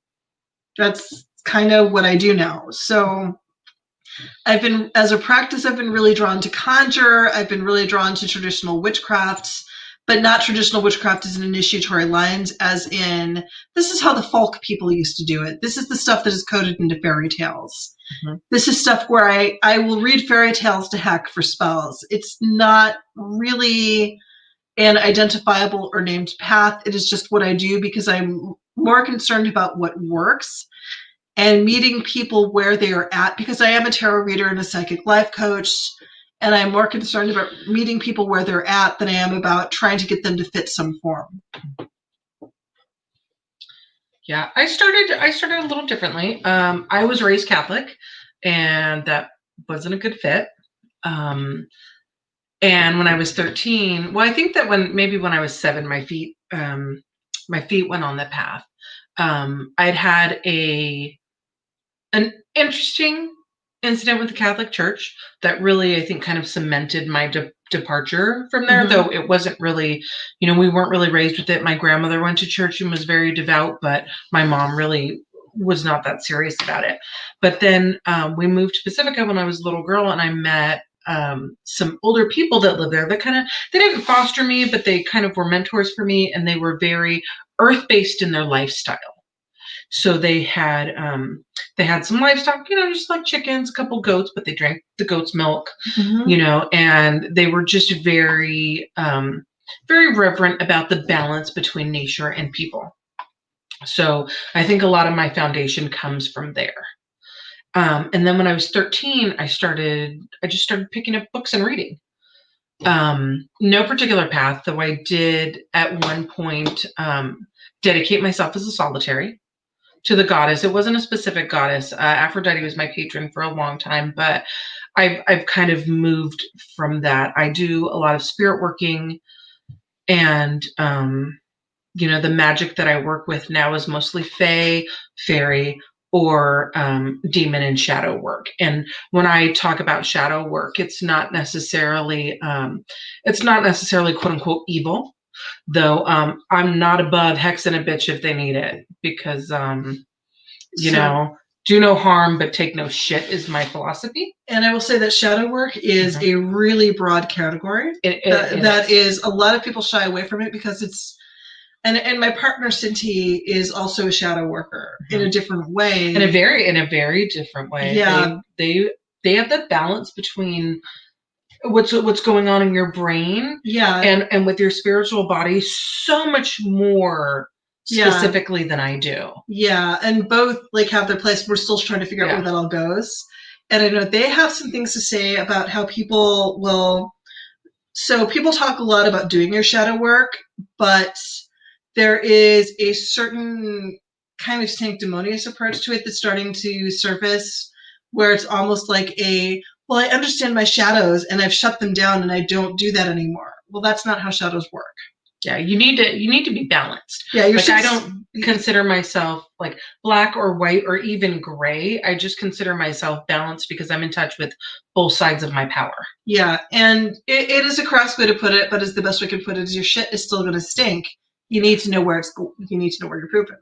Yeah. But what it comes down to is understanding that those parts of you that you perceive as negative, those negativity parts, are things you need to know about. They're not going to go away. Mm-hmm. You need to understand why they're there and understand what they do for you. Yeah, because they're totally going to teach you something. They are. And I've been going through this intensive shadow work thing the last 5 months of confronting emotions I pushed aside. Mm-hmm. And honestly, I've dealt with some scary ass demons, and my own emotions are much worse. Mm-hmm. It's like it's not been a fun ride. Yeah. And I don't think we came up with a designation for me really in that. We used the term sin eater for a while, but I feel like it's still very imprecise. Sin eater is kind of an imprecise thing, but like you were reading the Confessions of the Sin Eater, and that was the first thing we found that really aligned with your experience. That totally resonated. Yeah, that totally resonated. Though I don't do it the same way. I think that my particular brand may be for people that are more on a metaphysical slant. Yeah. And I find that I'm starting to use that term more than pagan, the metaphysical realm, even though I know it's a little bit of both, but I think because for us, it's becoming less an identity and more an avocation. Mm-hmm. Like, this is what we do. This isn't who we are. So yeah, because I just pretty much use the term witch. That's really, it's so much easier. I've just been through so much stuff. I just can't be religious anymore. So I can't say that I'm Wiccan. I can't say that I'm a traditional witch in the way that it's used now. And I totally started out with Wicca. That's a great place to start. And so did I. So we talked about I mentioned my fuzzy sweater. So you find a sweater that, it's like the a great color, great fit, everything about it is great, but you put it on and it's itchy. Wicca for me is very itchy, and and maybe it's a little small for me, but for a lot of people, it's exactly what they need. And I didn't go Gardnerian. I've not done like Gardnerian or Alexandrian paths directly in any way, and those are very regimented, very disciplined. People earn their place. Mm-hmm. But in the versions of Wicca that I went through, because of my religious and spiritual experiences, I actually had my initiations revoked. Mm-hmm. I remember that. And some people were very shocked by that. It's like, well, you worked so hard. Well, a lot of people think the degree system in Wicca is supposed to be like a college degree where it's something you earn. It's not. It's your level of calling. It's your level of commitment. And yes, I committed so far, and I worked at it, but it didn't really feel like work to me because this is something that's I'm a scholar. I like to read. I like to learn. It's very intrinsic to who I am. Although the class I'm taking tomorrow, I haven't done the reading yet, so I'm gonna have to get up early, and I'm drunk. So I'm gonna pay for this. Yes. Just have a little bit more. Yeah. She was the bad kid in school. I'm the bad influence. I'm you know what? Nerd. No, I am very lawful evil. You're a lot, yeah. Because I didn't drink at school. I didn't really cut classes. I graduated with honors, though they were in dramatics. So that doesn't, I mean, I don't think that really counts for I'm neutral good. So, like, I only cheated when the teacher refused to help people. And then I would help people cheat because she was, like, denying people their education. I didn't ever cheat, but I did spend a whole semester in English where I wore really low-cut tops and short skirts, so I got better grades. My dad was a teacher. That so disturbs me. I know it disturbs you, but it worked. So that's how I found myself drawn to the craft, initially through studying Carl Jung. I love Carl Jung. Mm-hmm. And I'm one of those nerds that actually read his stuff for fun, which you got to have a dictionary in hand to do that. Integrating the shadow and archetypes, yeah. And that's good work. I was raised in a fundamentalist household. So, yeah. So I resonate with you both. Yep. Yep. And here's the thing is some of the stuff in the Bible, it's once you learn how to look at it outside of one Christian context and in multiple Christian contexts, it can still inform and improve your life in ways that you might not expect. But there's usually a lot of wounds with that stuff. So it's the what's bigger, the wound or the curiosity. And sometimes if the wound is bigger, you have to go with the wound. Yeah. I also think that when you look through things, the stories in the Bible, you know, and I'm not as well versed as you are in the Bible, or even my brother Oscar, who's a Jehovah's Witness, is very, very well versed in the Bible. But there are lessons, and I think that when you look at all the major religions, the bottom line is just be a good person. Don't be a dick. Yeah, well, this is why I like Bill and Ted. If I had a religion, it would be the Bill and Ted religion. Be excellent to each other. Exactly. You know? And the shadow side is just don't be a fucking dick. Well, they have a new movie coming out. I did see that. And I think what a lot of people forget is, you know, we are all, it seems like that society in general is everyone is vying for a place at the table, but there is a place for everyone. Yeah. Like, you know, here we are doing our vidcast, but we're plugging other podcasts because they're awesome. They're awesome. Yes. There is room for it. There's room for everyone. And if we all start working together rather than against each other, because, you know, everybody's got to be the one that has the thing, like everybody has to have their gimmick and be the person that other people come and talk to for stuff. They talk to Diana about completely different things that they talk to me about. Yeah. Because we have different perceptions. Yeah, we do. You know, but it works for us. She's the Crowley, I'm the Aziraphale. This is very true. I enjoy my demon nature very much. And I like sushi and books a lot. Yes. In the shop, we fight over the book budget because she wants to go over. Everything. However, there is a it's the person who does the carnivorous things. Yes, she's amazing. If you go to Etsy, carnivorous things, I there's not a word to describe how much it's gorgeous. I love her items, and I want one of those full copies. I was like, you know what? I'll just hit favorites for things I would like to see in the shop because we will hopefully be carrying them through our shop soon. Mm-hmm. But it's like, I'm like, I gotta stop fucking favoriting things because I'm gonna have everything, just everything. But she's got amazing jewelry. She's got some art pieces. She's got an art piece that are squirrel skulls in this art piece. And they're like flowers. It's totally gorgeous. Some stuff that's, she has a Cthulhu pendant that's like glow in the dark. Not in my house, please. I do not want to give my children ideas. I mean, one of them is a chaos mage in the making, and I do not think it is the one that my partner is betting on. You should have them talk to Alex. Elizabeth, while we have you on here still, I don't know if you've seen the group that's kind of adjacent to Golden Apple, but it's called the Emperor Norton Magical People Social. It's a group on Facebook, and we have people from different paths and traditions. We all kind of come together. It is a social group, so, you know, it's not like you don't walk in the door and we're like, hey, let's do a ritual, because no. We bullshit about a lot of stuff. So this is a group that I started when I first moved to the Bay because everything was basically, let's be ritual together.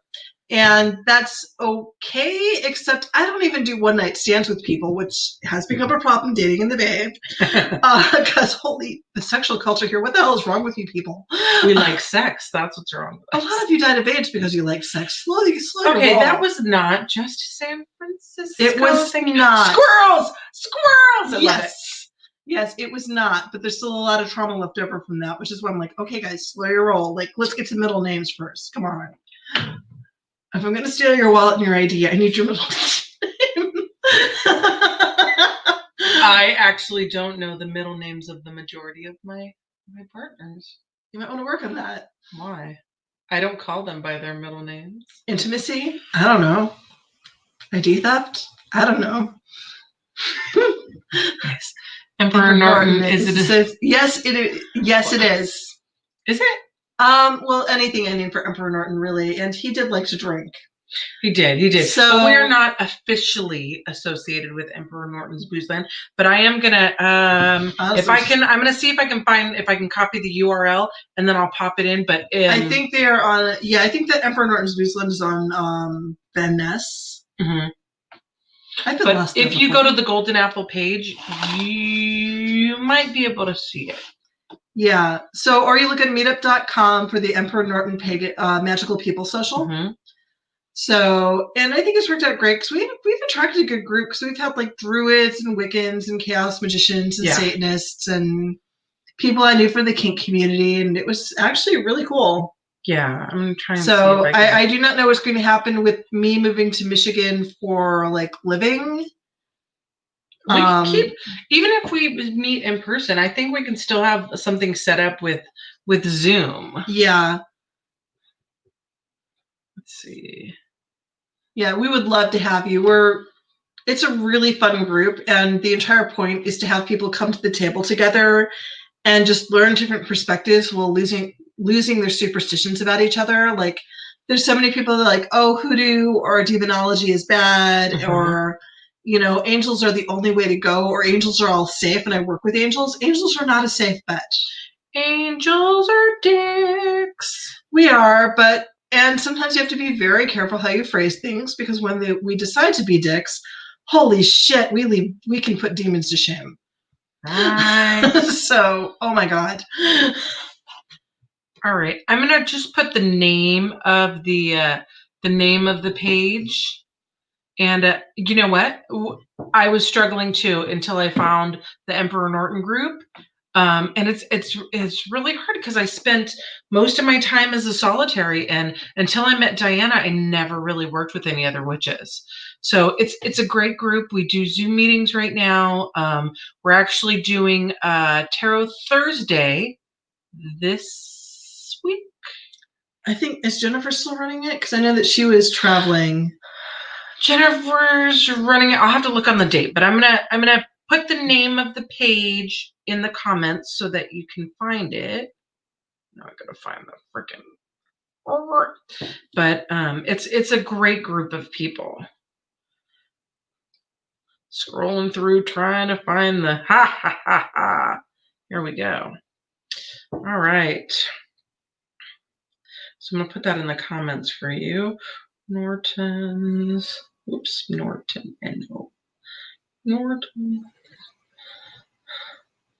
Magical people. I can't spell. Give me just a second. Go slow.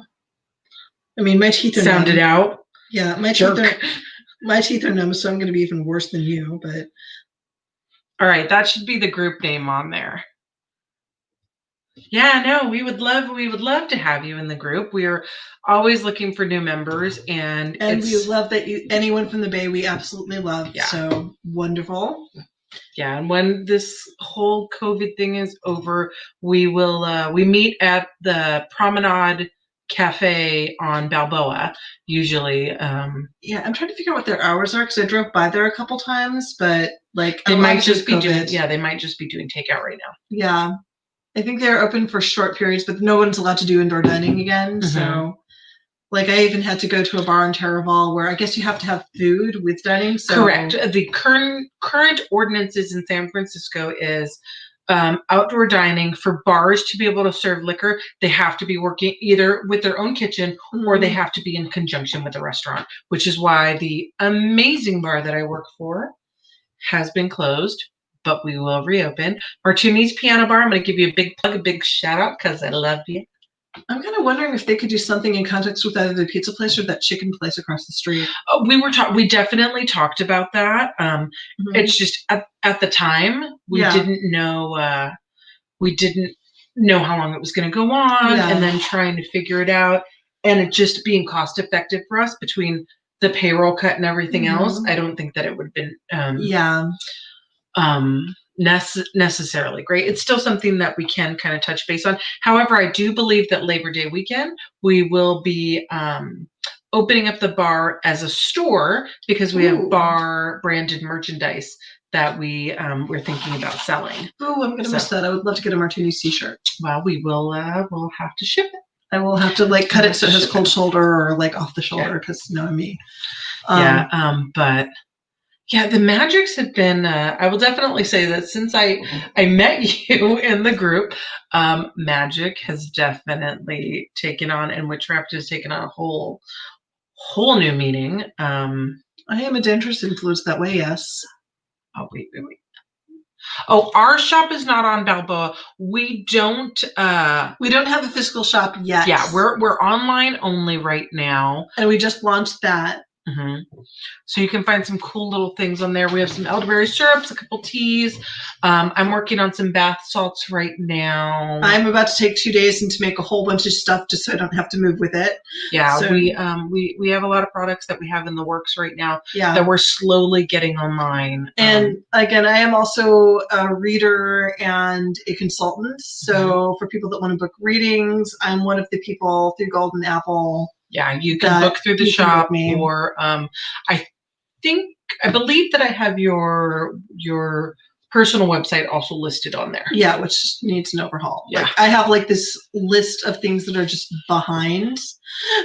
So thank God I labeled everything, every box that I put Golden Apple stuff in. So if somebody orders, I can actually make the orders. And I'm spending my birthday just making stuff and trying to get people to take my stuff so I don't have to try to cram it into a trailer in Michigan. Dibs on the liquor cabinet. Okay. And I know Cynthia almost wanted to put up a fight for it, but they're like, you know what? You've done enough. You should get it. So, and I'm just like, just let me get rid of the stuff that reminds me of my last marriage.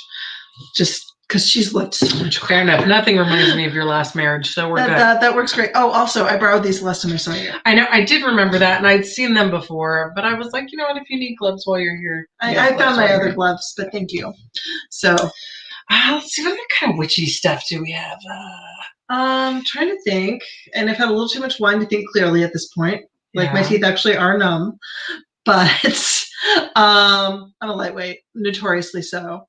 But she's achieved date. I am, and you would think that I would do better in my romantic life here, but no. So, well, okay, dating has its pitfalls on its own. Yeah. Well, so, and our plan is to eventually go into retail, but we want to build a base. Yeah.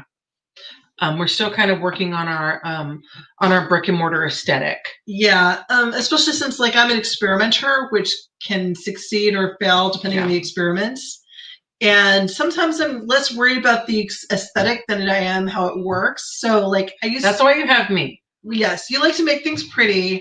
I'm just it blew up. It exploded. It took down the building. I'm good. Yeah. But it needs a bow on it. It needs a bow. It needs to be appealing, visually appealing. Yeah. And I'm just it took everything down. I'm good. But this is the way we work. Yeah, that's true. I do a couple, I'm dipping my toe into doing services because I still am not very comfortable with it, I think. Well, yeah, and actually charging people. And I have no problem charging people because I have risked my life enough times. I'm like, fair enough. Yeah, I have the biggest. You know what? I think it might possibly be also because I grew up Latin, and what we do is we're like the village. Yeah. So charging people for doing stuff. Well, and I got to the point where I was getting so run down that Spirit basically ordered me to start charging people no matter what. Yeah. So unless I get something back in exchange, and it doesn't have to be financial, but usually it does, especially in this day and age. Well, I'm the funny part where the products, I'll slap a price tag on that. I don't give a crap. Yeah, which is why you're going to be more in charge of retail and I'm going to be more in charge of services. So, but for me, I'm a really, like, I've had 25 years experience doing tarot readings, doing oracle, and helping people construct rituals or spells or prayer plans. And I have to give this woman props. You were on your shit for that tarot, because the last reading that you did for me, she called something out for my husband that we didn't understand at the time. 3 days later, I figured out what it meant. Somebody stole his credit card. Yeah, and she was like, there's something on his credit that he needs to check. And then we found out that somebody had charged up a bunch on his credit card. Thank God he hadn't used it since like July or June. Yeah. Well, and you guys use Credit Karma, right? Yeah. Yeah, which, you know, random things that we have not been paid to plug for, but Credit Karma will help you keep track of your credit score free. Well, the funny thing is, because we were moving, he went to pay something and he was just going to put it on his credit card. And then he's like, where the fuck is my credit card? Oh, wow. Yeah. Yeah. So for me, it was physically gone. Yeah, for me, because like in my 20s, I had to go through credit counseling and I almost went bankrupt. And so as a matter of course, I've actually kept my credit frozen and then I will unfreeze it for specific things. And that has actually been really helpful. Yeah. So random financial advice that nobody really asked for and that's not that you weren't looking for in a witchcraft show, but you know, it makes a difference in my life. Hell yes, charge people. Thank you. Thank you. I'm working on it. I'm working on it. It's God knows I'm not I'm not a taker, but I guess I am a giver. You are a giver, and you will sometimes give yourself out, and then like there's been a few times I've set cleansing candles on you because you will just wear your shit out. I do. I just suck it all in because I figure I can take it. That's not a good philosophy. I'm sorry. I may, you hear about people that are the burn the candle at both ends. I burn every available. And she looks for a middle while she can. What do? I sleep not now. Now I have such self-care. Since I've been out of town for 5 months, you've been getting a lot more sleep. Let me tell you, I sleep. I don't want to wake up in the morning. It's awful. I used to sleep like 2 hours a night. I get out of work at the bar at I get home and unwound and ready to go to bed by like 4 a.m. And then I'd be up at like 6:30 with the kids and go. Elizabeth, you have 3 children, it's go. And then by the time you get home from taking the kids to school, like you're wired. You can't go back to sleep. So I'm like, okay, what can I do around here? Okay, work on shop stuff. Okay, work on stuff for the bar. And then time to get Diana, are you awake? Did you almost get killed last night? Usually, yes. Yeah, because that's when I wake up feeling like I got hit by a Mack truck. Yeah. You slept then because you had to. Yeah, I would just keep going until like eventually I'd kind of pass out. Yes, by Angeles Primo. Right?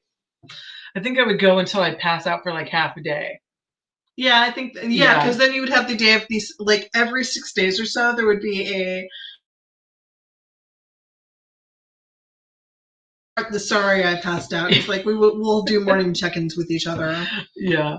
But now I sleep so much. Yeah, you're getting that now too. I'm like a stepmom now. I don't call them my stepchildren. I just call them my kids because they're my kids, and the stepkids is just BS. But we have 50% custody, and even with 50%, how the hell do you do it all the time? How? You know how they get all their energy? They suck the life out of you. That is, yeah, I can tell. I've got so much more gray than I did at the beginning of the summer. Oh, hello. Well, you can't see it on here. Thank God, but I have. It's like, God damn it, kids! I want to stay a little attractive for longer. And I love my children. Don't get me wrong. I love them. They are the most amazing people that I know. Yeah. But I wouldn't hate being away from them for like a week. I told them at dinner tonight about Hexfest. Oh, and I took care of that. Yeah. So I'm going to be presenting online at WitchCon 2021. And it looks like I'm going to wait till I'm going to wait and see because I haven't got all my acceptances yet. Yeah, we're still going to wait though. Yeah, but we're going to Hexfest 2021 because New Orleans is freaking fun. Yeah. Ship machines and adorable energy vampires. Yes. Like kids. Yeah. I just sometimes wish they'd go away. Yeah. And they're my kids. Like, somebody else made them, and she dealt with the dirty diapers, and more power to her for that. But oh no, I legit have told Brad when COVID is over, I'm going away for a weekend. I'm going to, and I'm not even going to go in. I'm not going to go anywhere. I'm not going to see anybody. I'm just going to check into a hotel and enjoy silence for 36 hours. No, for 48 hours. No, 72 hours, 3 days. I may do that before COVID because that sounds fan-fucking-tastic. Right? They don't have any boutique hotels in Kalamazoo like they do here.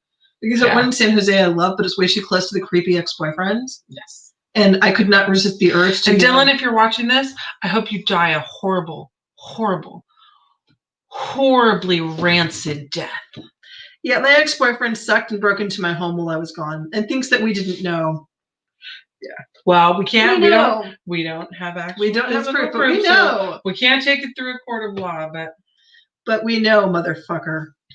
So right though. Okay, the whole hotel. See. We need to get we need to book a bunch of rooms, and then all the moms just run away. Yeah, so AAA membership, you will get the best travel discounts, and it is not that expensive. Mm-hmm. And it saves you a shit ton of money on your other car insurance. Okay. That's Elizabeth, I kind of love the shit out of you. Yeah. We love you. There was a lot, like it was basically a 5-year relationship with Dylan. What the fuck? Well, yeah, there was that. But we have, or she has, moved on. Better pastures. Much better. Yeah. Much better. You know. So. And me, I kind of have my, you married Captain America, and you've got your harem of awesome. I'm working and building my harem. I have an open relationship with my current partner, who is a wonderful person. Yeah. But I pissed on a lot of Wheaties in past lives. I have some things to clean up. Yeah. And I am just exceptionally lucky in that regard. You are. I have some amazing partners. If you're watching this, I love you all. Yeah. And if it helps, people that get involved with me tend to get rich. So if you're willing to put out and actually good at it, I'm here. I wish that we weren't. I wish that we were closer, No, much. No, you're like my sister. You're like my sister, and I have the incest squick. So. Yeah. Well, I never say sister because I know that you don't. I have a weird thing with my actual sister. But but yes, she's fucked off years ago. Yeah, all other stuff that. However, if you could find me a rich boyfriend, either of us a rich boyfriend, or my partner, my partner's in the list with any of us could go for a rich boyfriend. There we go. Because we're all bi. Yeah. But I'm not into the group thing so much. But I'm really good for conversation and arm candy. I am quality Silicon Valley arm candy. Yeah, I'm very sad that we missed the library gala. I know. Well, we'll have to wait till next year. Yeah. And then there's going to be 2 because Kalamazoo went to way more affordable. Yeah, Friends of the Library has great perks. Support your local libraries. Support the museums. I think about all the businesses in San Francisco that are closed right now. See, this is the thing that bugged me at San Francisco is they have a museum association. Or actually, no, Minneapolis has a museum association. But they never have one membership you can buy that would cover all the museums. Yeah. Because that would be freaking fantastic. Yeah. Well, I'm a little ticked off that the last half of my my Academy of Sciences, it's just kind of COVID. I mean, I don't think I wouldn't expect them to extend it for the time. Yeah. It would be nice, but. They're operating in a nonprofit budget. I've worked nonprofit. Yeah. It's so tight, and they have the California Academy of Sciences. Mm-hmm. Well, I've had way too much wine. But they basically have this bunker that is an aquarium that is fantastic, but just to maintain that is so expensive. Yeah. But I have to say, my favorite parts: the butterfly habitat and Claude. Claude rocks. Oh, you can't see my hand here. Where's Claude? Claude. Albino alligator. Oh, that's Claude. That's Claude. I've gotten pictures of Claude. I did not know that his name was Claude. Claude's the shit. And I am part of a swamp and contra forum that loves alligators, so I need to share that. But I have some good pictures of Claude too on my phone. The last one was the butterfly habitat. I succeeded in pissing off a butterfly. I love butterflies. Butterflies do not love me. One of them your hummingbird thing is my butterfly thing. I used to have a phobia of butterflies. I was afraid that they would like infest my hair and lay eggs in it. No, I let myself believe the pretty stories about butterflies, though the reality is that, you know, butterflies will light on your arm and be very pretty and beautiful. They will also, you know, they're there for the sweat, and they will also, you know, walk around in dog shit. Yeah, and Ew. they will go into carrion. So they're carrion. Yeah. Well, that doesn't bother me. I like vultures. They're beautiful. See, Claude. We love Claude. Okay, now that I know his name is Claude, because I have some really good pictures of Claude. Yeah, I take the kids. Yeah, we used to take that's why we got the membership, was so we could take the kids. We were there. The last time we were there, though, was when the reindeer were there. I mean, what I get excited about going to New Orleans is eating gator meat, but I won't tell Claude. Dude, when we went to 2015, I'm gonna say we went to Walt Disney World. Mm-hmm. That was Christopher's Make-A-Wish. We went to Walt Disney World, and they had legitimate trucks on the side of the road selling gator jerky. It's delicious. I really wanted to get some, but they were selling it on the side of the road, so I was like, okay, that's kind of sketch. I really hope it's gator and not person. It's chewy. A little sketchy. As long as they marinated, it comes out fine. Yeah. Also, Florida was insanity because warm rain. I'm a San Francisco native. Warm rain. It happens. It's awesome when it happens. I was dancing in the rain. I mean, I danced in the rain anyway, but I was happily dancing in the rain. For the record, gator is more like chicken. If you're worried about human, it's more like pork. Okay. So you know. That's why they call it long pig. Uh-huh. Because it actually has the same texture as pork. I like that. Helpful information that I will not cut into knowing how I know. Isn't it funny how amphibians are very much like chicken, though? See, and I grew up in Indiana, I grew up eating frog legs, which are delicious in a garlic sauce. I have not had frog legs, but at I believe it's Cafe Claude in San Francisco, which is a little French restaurant. I've been there. They have the best foie gras. I didn't have the foie gras, but I did have. There's something about just eating liver. I took when my friend Hakey got his new job, and I took him to dinner to celebrate because he's a really sweet guy, and we had fun. And I'm going to be completely transparent here. We really went. My whole idea for picking that particular cafe was because there was this really hot jazz singer that was there that night. So win-win. I always go for the bass player. Yeah, but I tried snail. I've had escargot. Yeah. I hate escargot. Actually, the texture is a little weird. Yeah. But it was with like pastry, and it was like garlicky and buttery. Oh, in a pastry, I'd probably eat anything. Yeah. It was really good. I'll eat mushrooms in a pastry. It was really, and their food is on point.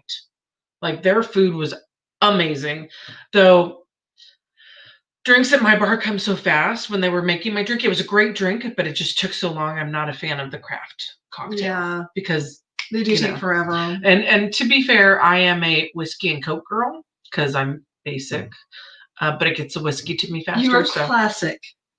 You're a classic. A basic would be a Manhattan. No, see, Manhattans are classic. Basic, I don't know what basic would be. I mean, I was a journalist, so like keeping a bottle of Jack Daniels in my drawer was a thing. Yeah, I can't. I used to be able to drink it straight. I just can't quite anymore. I'm trying to figure out what the hell happened to my liver. Well, it's probably pickled. Oh, that's fair. Yeah. Surprisingly, I have not been drinking during the pandemic. And, you know, for all of the things that have gone wrong for the pandemic, I have to honestly say I've spent more time with my children, and, you know, I've appreciated having that time. Cosmo is basic. You know, lemon drop. Pretty much anything you saw in Sex and the City that you can get in a gay bar where the gay men are trying to prove something. No, I don't know that they're trying to prove something, but Martuni's is all Martuni's is a. If you look, we were in Esquire's, which was fantastic, top bar of 2020. We were the only bar in San Francisco mentioned. Martini and bourbon, true. Yeah, that's a classic. Mm-hmm. But when we reopen, if you like piano bars, come to Martuni's Market in Valencia. We are a classic, and I will be your sassy server. And they make a fantastic Sazerac. Yeah, we do. We do pretty well, and we are very lucky to have an amazing community of people. It's a really great place. Even though I'll go there and I hate people. I'll even sing sometimes, but I have to be pretty drunk first. And singing with someone else because I cannot keep up with the piano players. But it's a good date place. It is. I will take dates that I am screening there. Yeah. I will not have that available to me in Kalamazoo. That frustrates me. You could. I don't know if they'll have a great piano bar, but they might have a nice bar. I mean, I'm going to be working. So for anyone who's watching in the Midwest, I will be reading at Elements in Kalamazoo starting in September. Yeah. So if you know places I can take to screen my dates there, aside from where I work. Please don't screen your dates at your job. I have not. Well, and it's been so long. Even though I am a Midwesterner and I grew up in Northwest Indiana, I have ceased to speak Northwestern because I live here. I just know that there's all kind of white people out there. There's a lot. It's not all white there. It's actually well, I don't know about in Kalamazoo, but yeah, I'm thinking of Minneapolis. So my huge 800 miles east of that. Okay, yeah, it's all in the middle of the country. It's very heavily Black and Latino in Kalamazoo. Latinx, excuse me. My people, actually. My grandmother just said that she was from El Salvador, and that was good enough for her. I speak more Spanish than you. You really do. I'm a coconut. Kind of brown looking on the outside.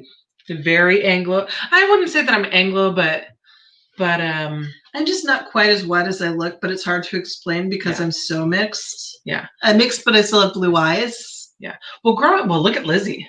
Oh, that's true. Right. Her dad is Swiss, French, and Mexican Peruvian on his dad's side, and then his mom is a lot of Caucasian stuff, like a lot of European stuff, and I'm just like a mutt. Yeah. I'm a mutt. I love New Orleans and Sazerac. Yes. Kenny Hexfest. Oh, are you gonna go? Because it's freaking awesome. I'm gonna go for my girls and come.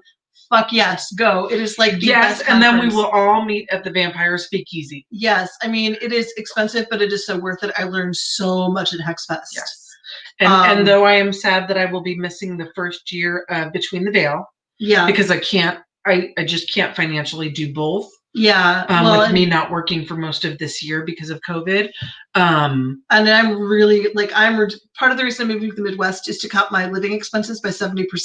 Yeah. So I can travel and get people to read my books. Please read my books and please don't pirate them, at least for a few years. Yeah. I will give you props on I really loved Urban Magic, and then the new one you're coming out with is Counter Magic and Hex Twisting. Yes, I am so excited about that. I kind of read through it for her and gave her my feedback, and I laughed because I saw a lot of the stuff is based on situations that we lived through. Okay. Yep. Awesome. Yeah. Oh my gosh, how did we miss you at PantheaCon? Because it's PantheaCon. It's impossible not to miss you. I know. So Hexfest is smaller. It's an amazing community. And I will have comments later on the community silos. And I think that might be something for another talk. So when I talk about silos, it's basically a silo is a farming thing. Where I know what a silo is. But you have multiple silos where this one doesn't know what's in this one. Okay, so it's little groups. It's little groups that have no communication between them. Oh, okay. And so there is PantheaCon was putting pressure on people at Hexfest without having any understanding of how that community was or worked or what was in it. And Hexfest is actually a more diverse community. I really loved PantheaCon because it was my first convention with other practitioners. And, I met one of my first partners through there. And it will always have a really good place in my heart because I met so many amazing people there. But the one thing I didn't love was for those of us that are outside of the circle. Yeah.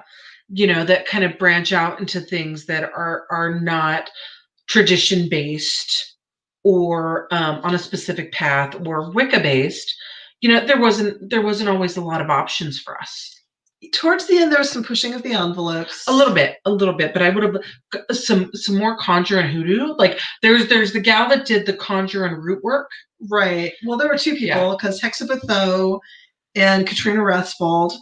But again, I went to Hexaba's. Yeah, and I don't want to go into the whole thing about issue getting deplatformed at PantheaCon because it was again a silo effect thing happening. Yes, we're not gonna talk. We're gonna kind of kibosh the bad stuff for the moment. But I did enjoy the ones that were there that I did get to go to. I mean, I learned a lot every time I went. Absolutely, I learned so much. It was just everyone had their specific club, and I didn't want to join. Yeah. Yeah. So there were some really, really great things. Some things that I'm glad that they're going to change. Yeah. With the new group, and I need to look at that because it's been a while, and yeah, I'm very, a lot of the people that are running it now were people that went to Hexenfest. If which you don't is know also that, awesome, which is not the same as Hexfest. Exactly. It's totally different. Is a different kind of awesome. Yeah, Hexenfest is pretty much run by a group of people, but one of the heads of that is Sharon Knight, whom I adore. I can't say enough how much I adore Sharon Knight. But they ran. It's an art and music festival, is what Hexenfest is, and most of the people that go are magical people. But I just want to stay at a place with less spiders. There were way too many spiders. Well, okay, so when we went together, we had the Andy Warhol of spiders in our room. They kind of screwed up our room. Somehow, our room that had a full bed and a twin bed, or a queen bed. Like, it was supposed to be electric, because there was supposed to be three of us. We had a large room. And our reservation somehow got botched. We got 2 twin beds that we had to put together. And it was very much like my stay in Paris, which was basically staying in a closet with a cabinet at the end of the room. Yeah. Yeah, it was, but now I'm not sure. Well, this year they did online. Yeah. But they moved it from the Isis Oasis Sanctuary. They moved it from there to Sarasota Springs, which I heard was a much bigger venue. Please tell me the spiders are smaller. I don't know, but there was a nice bed and breakfast 10 minutes away. That'll do. That's what I'll take the bed and breakfast. You did not deal well with small town. Well, you know what? They had a beer that I liked. That was true. Yeah. It was cute. It was touristy, but there's literally a strip that was like... Just growing up in the city, just the main street was 1 block. And that really played with my head. And okay, so for the spider, it was the Isis Oasis is an animal sanctuary, and a lot of the buildings. So there were individual rooms, but there was also group living. There was also camping area. Like, they had a hostel kind of situation. Yes, thank you. That's a very apropos term. Our particular room had a spider. It was not that big. She is pulling your leg. It was not that big. It was a daddy long leg spider. Those are pretty big. Those are bigger, but it's not that big. We did not have arachnophobia in the room. Freaking ambitious. I will say that it was fishing things out of our garbage. The Slim Jim package, and it made it like an art piece on the web. Like, it was basically the Andy Warhol of spiders in our room. Like, it was pulling things out of our garbage can to incorporate into its web. It stayed there. I was kind of impressed with the work, but it was still creepy. Oh god, that was such a good weekend though. I did enjoy that. It was. Yeah, there were a lot of really great performers. Really good people. Like, oh yeah. I don't like people, and I pretty much liked everyone, and I don't like anybody. Yeah. So.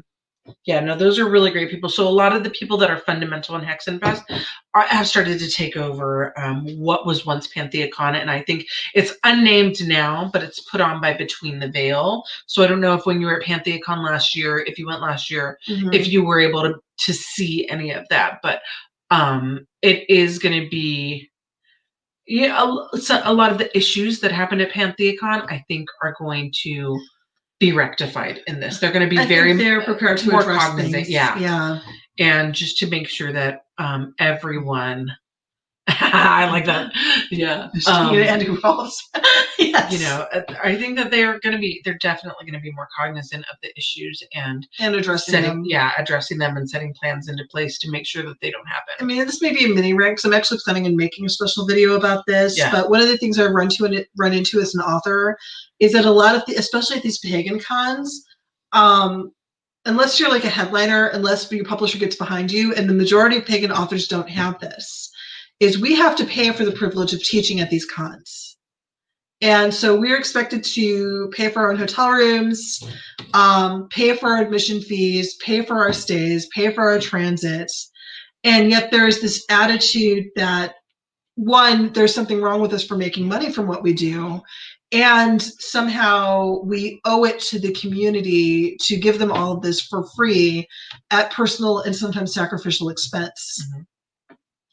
it's not only is it not realistic, it is actually undermining the occult and pagan communities as a whole, because it is making it harder to sustain what all of us do, because it's the authors and the teachers that make these cons, and yet we're being treated as if we owe it, when in fact we're the ones who are making it why people want to go. And if you're local, it's one thing. Yeah, but a lot of these presenters come from is it Christopher Hughes that comes from Wales? He comes from the UK, but Llewellyn usually pays for him to come. Yeah. But I mean, some of the, again, he's a pretty big name author, but a lot of people come from different parts of the country. Oh my gosh, he cracks me up. I can't wear heels as high as he does. I'm jealous.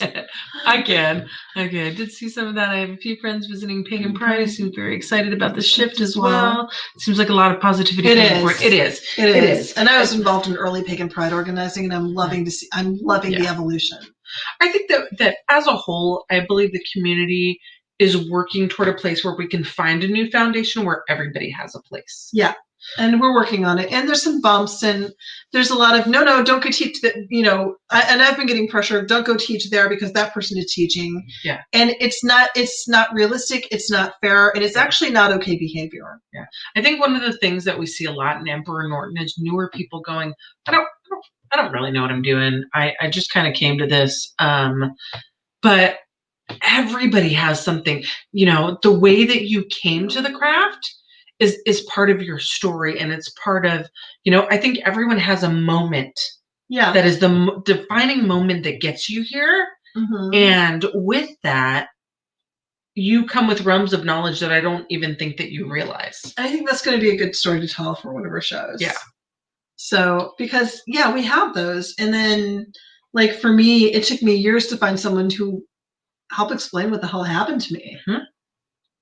Even I find that every time I tell the story about when I was a little kid and meeting Henry and Dorothy and learning about their kind of nature-based lifestyle, mm-hmm. I have a lot more understanding. And looking at it as an adult, because I'm 7 years old, mm-hmm. that was a long time ago.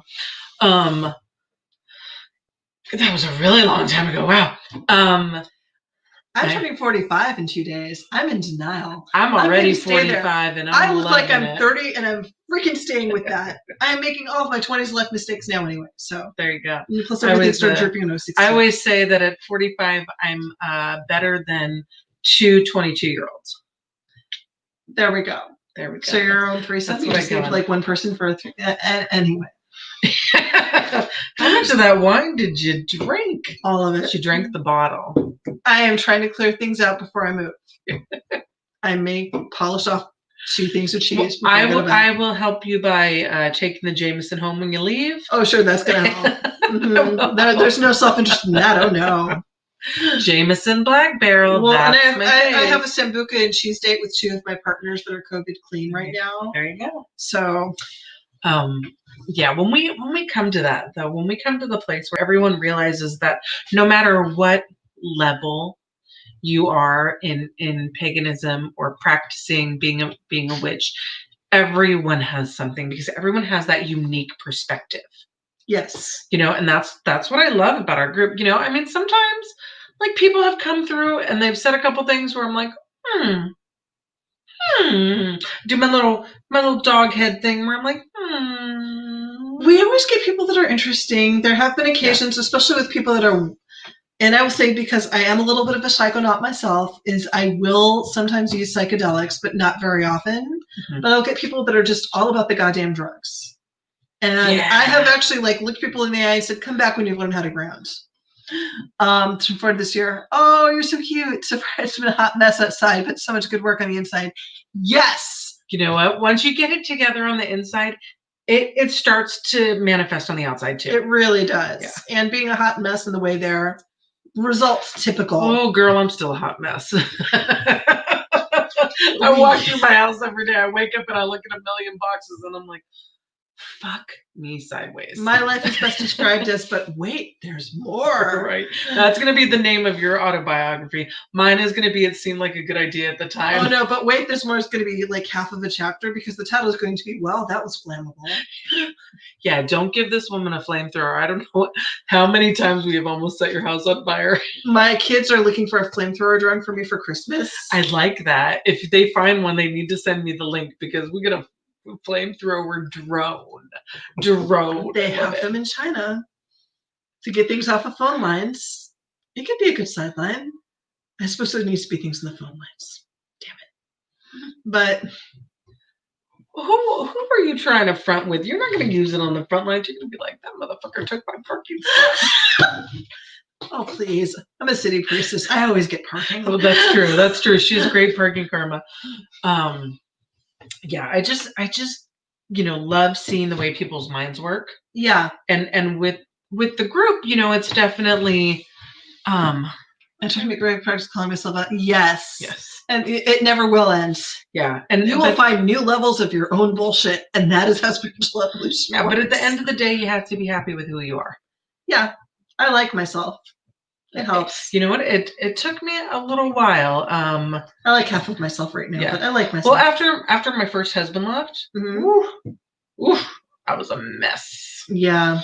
I drink now socially, but I was drinking.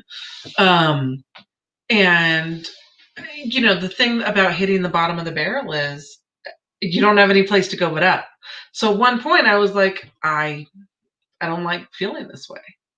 And I was really lucky that it was, I'm not going to say that it was an easy climb, but I definitely think it was easier than a lot of stories that I've heard. And, I just figured it out, maybe you're not who you want to be tomorrow, but love who you are today. See, and I'm about to turn 45, and I have only learned from last summer, oh, hey, maybe my partner should actually respect me. Yeah. And it matters so much, but I was so conditioned not to respect myself, but to keep giving, hoping somebody would, and oh, it's making dating harder because that really filters a lot of people out. Well, what's my rule? If it's not a hell yes, it's a hell no. It's a hell no. And you can apply that to any aspect of your life. Well, the hell no is increased exponentially. Also, men in the Midwest are even more trash than the men in the Bay. You talk a lot of shit about my Bay Area. You got all the good ones because you ride the unicorns and rainbows, bitch. I'm not gonna lie, yeah. I'm the one who has to swim with the rest of them. Yeah. There's a lot of mothers that need to be called and go, lady, what the fuck? Yeah, right. That's its own episode. Oh yes. I don't want to say podcast because it's really it will be its own episode, podcast, and there will be so many swear words, mostly from. Yeah. I have thought about taking some of the messages I've been getting in Tinder and just making a show for Pornhub of reading out loud the horrific things that are said to me, oh my God, and then just commenting on it. And just letting all of my rage out because I know someone will fap to that. And at least this way, I make some money off of these bastards trying to hoe me. Hey, that's legit. Yeah. I just still might call their mothers. I'm like, lady, this is what you've raised. What the fuck? Maybe their fathers too, because what the fuck? I just saw today that a niece of mine who has recently come out as non-binary, which I literally saw it today. I was today years old when I saw that. But she called out somebody that was on a yes, thank you. I'm so used to thank you. My primary partner is non-binary, so I've gotten a lot of practice at the day. Yes. And my other partner Tom has come out as non-binary. So my niece, and she's still my niece. They are still my niece, but it's literally today, years old when I found this out. Yeah. Like 6 hours ago.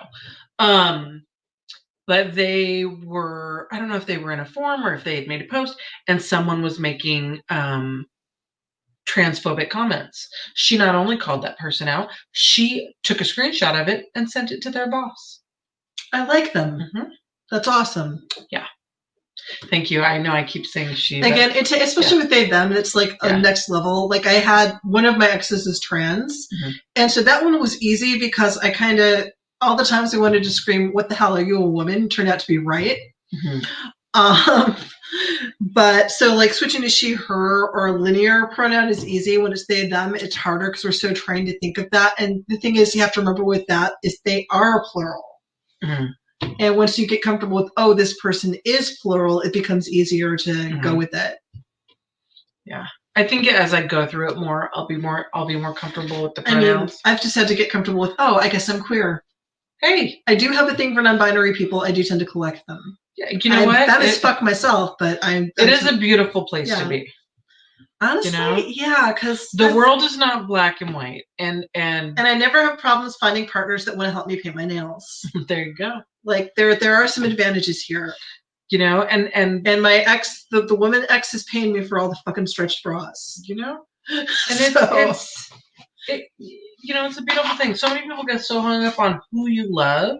Yeah. But nobody pays attention to why you love them.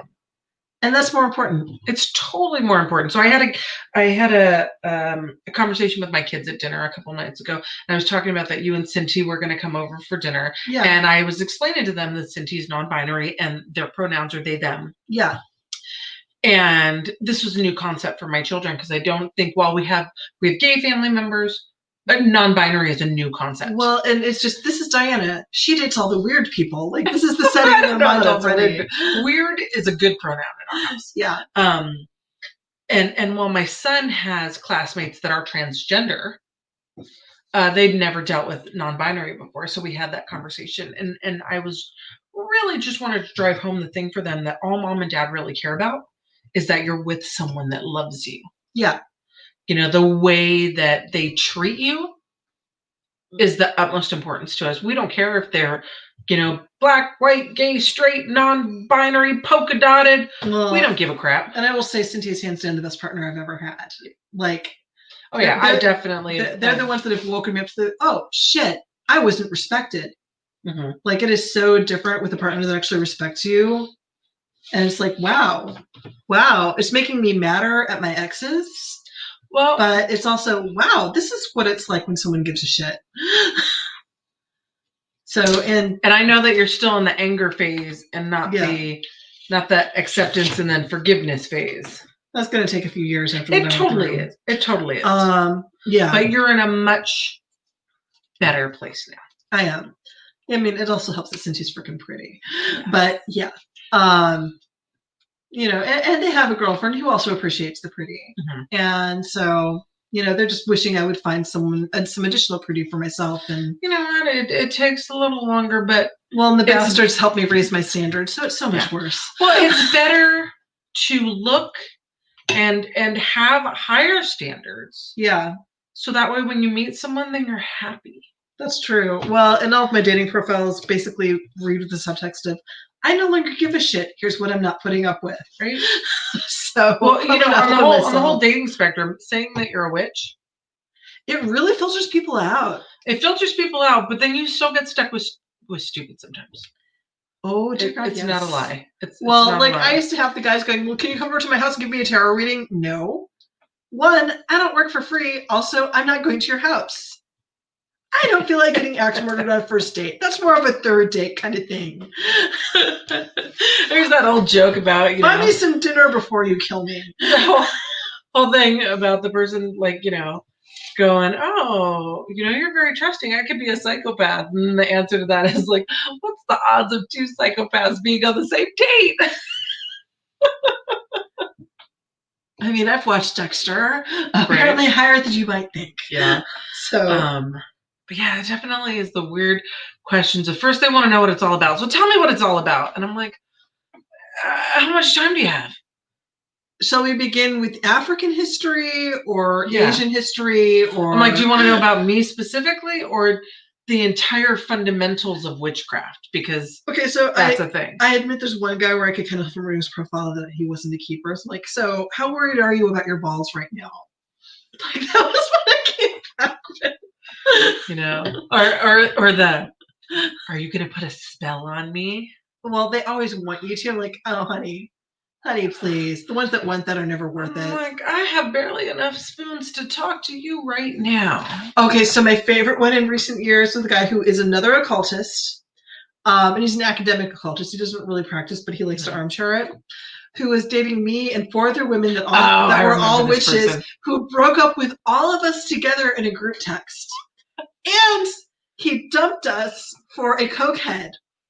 And I'm just kind of like, I had enough going on in my life and just like, okay, you just pissed off 4 witches at once. I need to do nothing. Yeah, right? I need to do nothing. At least 2 of these women have got this because I could feel the mad coming through the phone. Like, all right, Ted, if you ever watch this, you are such a fucking dumbass. Well, I like the people that go, well, if we're dating and we get in a fight, are you going to curse me? No, motherfucker, I'm going to single jack your kneecaps. That's what I'm going to do. A spell is the worst thing you have. No, I'm going to make you talk to me. It is so much worse than getting cursed. I'm going to make you talk about what you did, and we are going to work through it until we come to an agreement. I'm like, I'm not going to ignore your shit. It was like when my daughters were dating. And I was like, they'd come in. Right, Elizabeth, damn. Yeah, I am amazed he's still alive. Exactly. Like, seriously, if he is still alive, his dick has not worked since. It's like... So when I was dating, the running joke was that, some boy was going to come to the house and her dad was going to be cleaning a gun and her uncle. And then, my husband was going to be sharpening like knives and stuff like that. And I'd be like, oh, honey, don't pay any attention. Come in the kitchen. Come on. Don't worry about them. Don't worry about them at all. They will only kill you. I will make you wish you were dead. That's the best way to do it. I am that kind of mom. I'm like, would you like some cookies? I mean, honestly, with Elizabeth, I am more worried about the people she dates than her. But worried for them? Yeah. Yeah. Yeah. I mean, yeah, she's gonna be the type of person that's like, you're my boyfriend. Come with me. Pretty much. It is like it's a modern version of the caveman. Yeah. So, yeah, honestly, like she'll cock him over the head, drag him off. When she's bored, she'll like throw him out a window. Yeah. It's like the Jehovah's Witness. No, it was the Jehovah's Witnesses kids I babysat that forced me into marriage with a stuffed moose. So my first wedding dress was a dinosaur bedsheet. And then when I explained that my dad would object to this, they threw the moose down the stairs and told me I was a widow. I like those kids. It was pretty twisted. I was kind of impressed. You're a widow. Which actually means that my last partner was my third spouse. I was like, what, is there? I married a stuffed moose first. There was a Bible like, is there another husband that I missed in there? Yeah, the moose. No. I meant when you were saying like the fairy husband, I had to get the divorce from too because like that was weird. Yeah. A punch in the neck. There you go. Right in the throat. That spells like it. Neck. Yes. See, I like to get their social security numbers and run their credit reports. Oh my god. That scares them so much more. I'm very white collar about my torturing people. Oh, good grief. So I'm officially terrible. No, it's fun. This has been a fun cover. We are totally off the rails today. Yeah, we had, and it was funny as fuck. Yeah, yes. I mean, we had topics, and we were occasionally coherent, and we just kind of. And I'm still able to enunciate. You are pretty good. I can't touch my nose, but I can enunciate. There's a little tiny bit in there, a little bit of a stir, a little bit. It's adorable. I'm fantasizing about the cheese in my fridge right now. Nice. Yeah. Nice. It's a good thing my partner's in bed because I think I'd be paying for this later. Yeah, so here we go. We are, this is what happens when you leave us unsupervised. Exactly. We are funny, but God, we're goofy as hell. And kind of obscene. Yeah. Yeah. Well, you know what? We haven't even gotten to the bad stuff yet. And it's amazing to me how many people that identify as pagan as witches like to say they're all sexy, but then when it comes to like real obscenity, they can't handle it. Yeah, it's a little crazy. Yeah. We're definitely, what's the term my grandmother used to use? Off the cuff. You're off the cuff. We very much are. Yeah. So thank you, Elizabeth. We love you for watching. And yes, we love that you participated in our derailing. It was the best. I think I've enjoyed this episode more than the other ones. Well, very much so. So thank you for watching. Yeah. Thank you for hanging in. Yeah. And just so later. Thank you. I know, God, it's almost 1:30. Oh shit. Unsupervised. Woo-hoo! Yes. Left unsupervised. All right. Well, we hope to see you in the group soon. Look us up. Find us on. Well, you know where to find us. Yes. Hell, for those of you that will later watch this on YouTube, I am Nikki Jobin. I'm Diana Rachel. Please buy my books. I wrote Urban Magic, A Guide for the City Witch. Please buy it and don't pirate it. I'm still recovering from a divorce. We are Golden Apple Metaphysical. You can find us on Facebook, YouTube, and www.goldenapplemetaphysical.com. And you can book me for a reading at The Spirited Witch. You can find me on Facebook or at dianarachel.com. RAJCHEL. Yeah, it's just to mess with you. It's personal. And if you are in the Kalamazoo area, you will soon find her at Elements. Yes. And as soon as the freaking COVID is over, you will find me at the best piano bar in San Francisco. Yep. I like it. So, all right. Bye. Good night, all. Good Thank night. you. And now I got to find the end broadcast button. Thank you so much. So enjoyed this. Have a great night. It's up on the right. Yeah, I see it. Okay. Okay. All right. Well, we look forward to seeing you too, hon. Bye. Thank you for saying good night.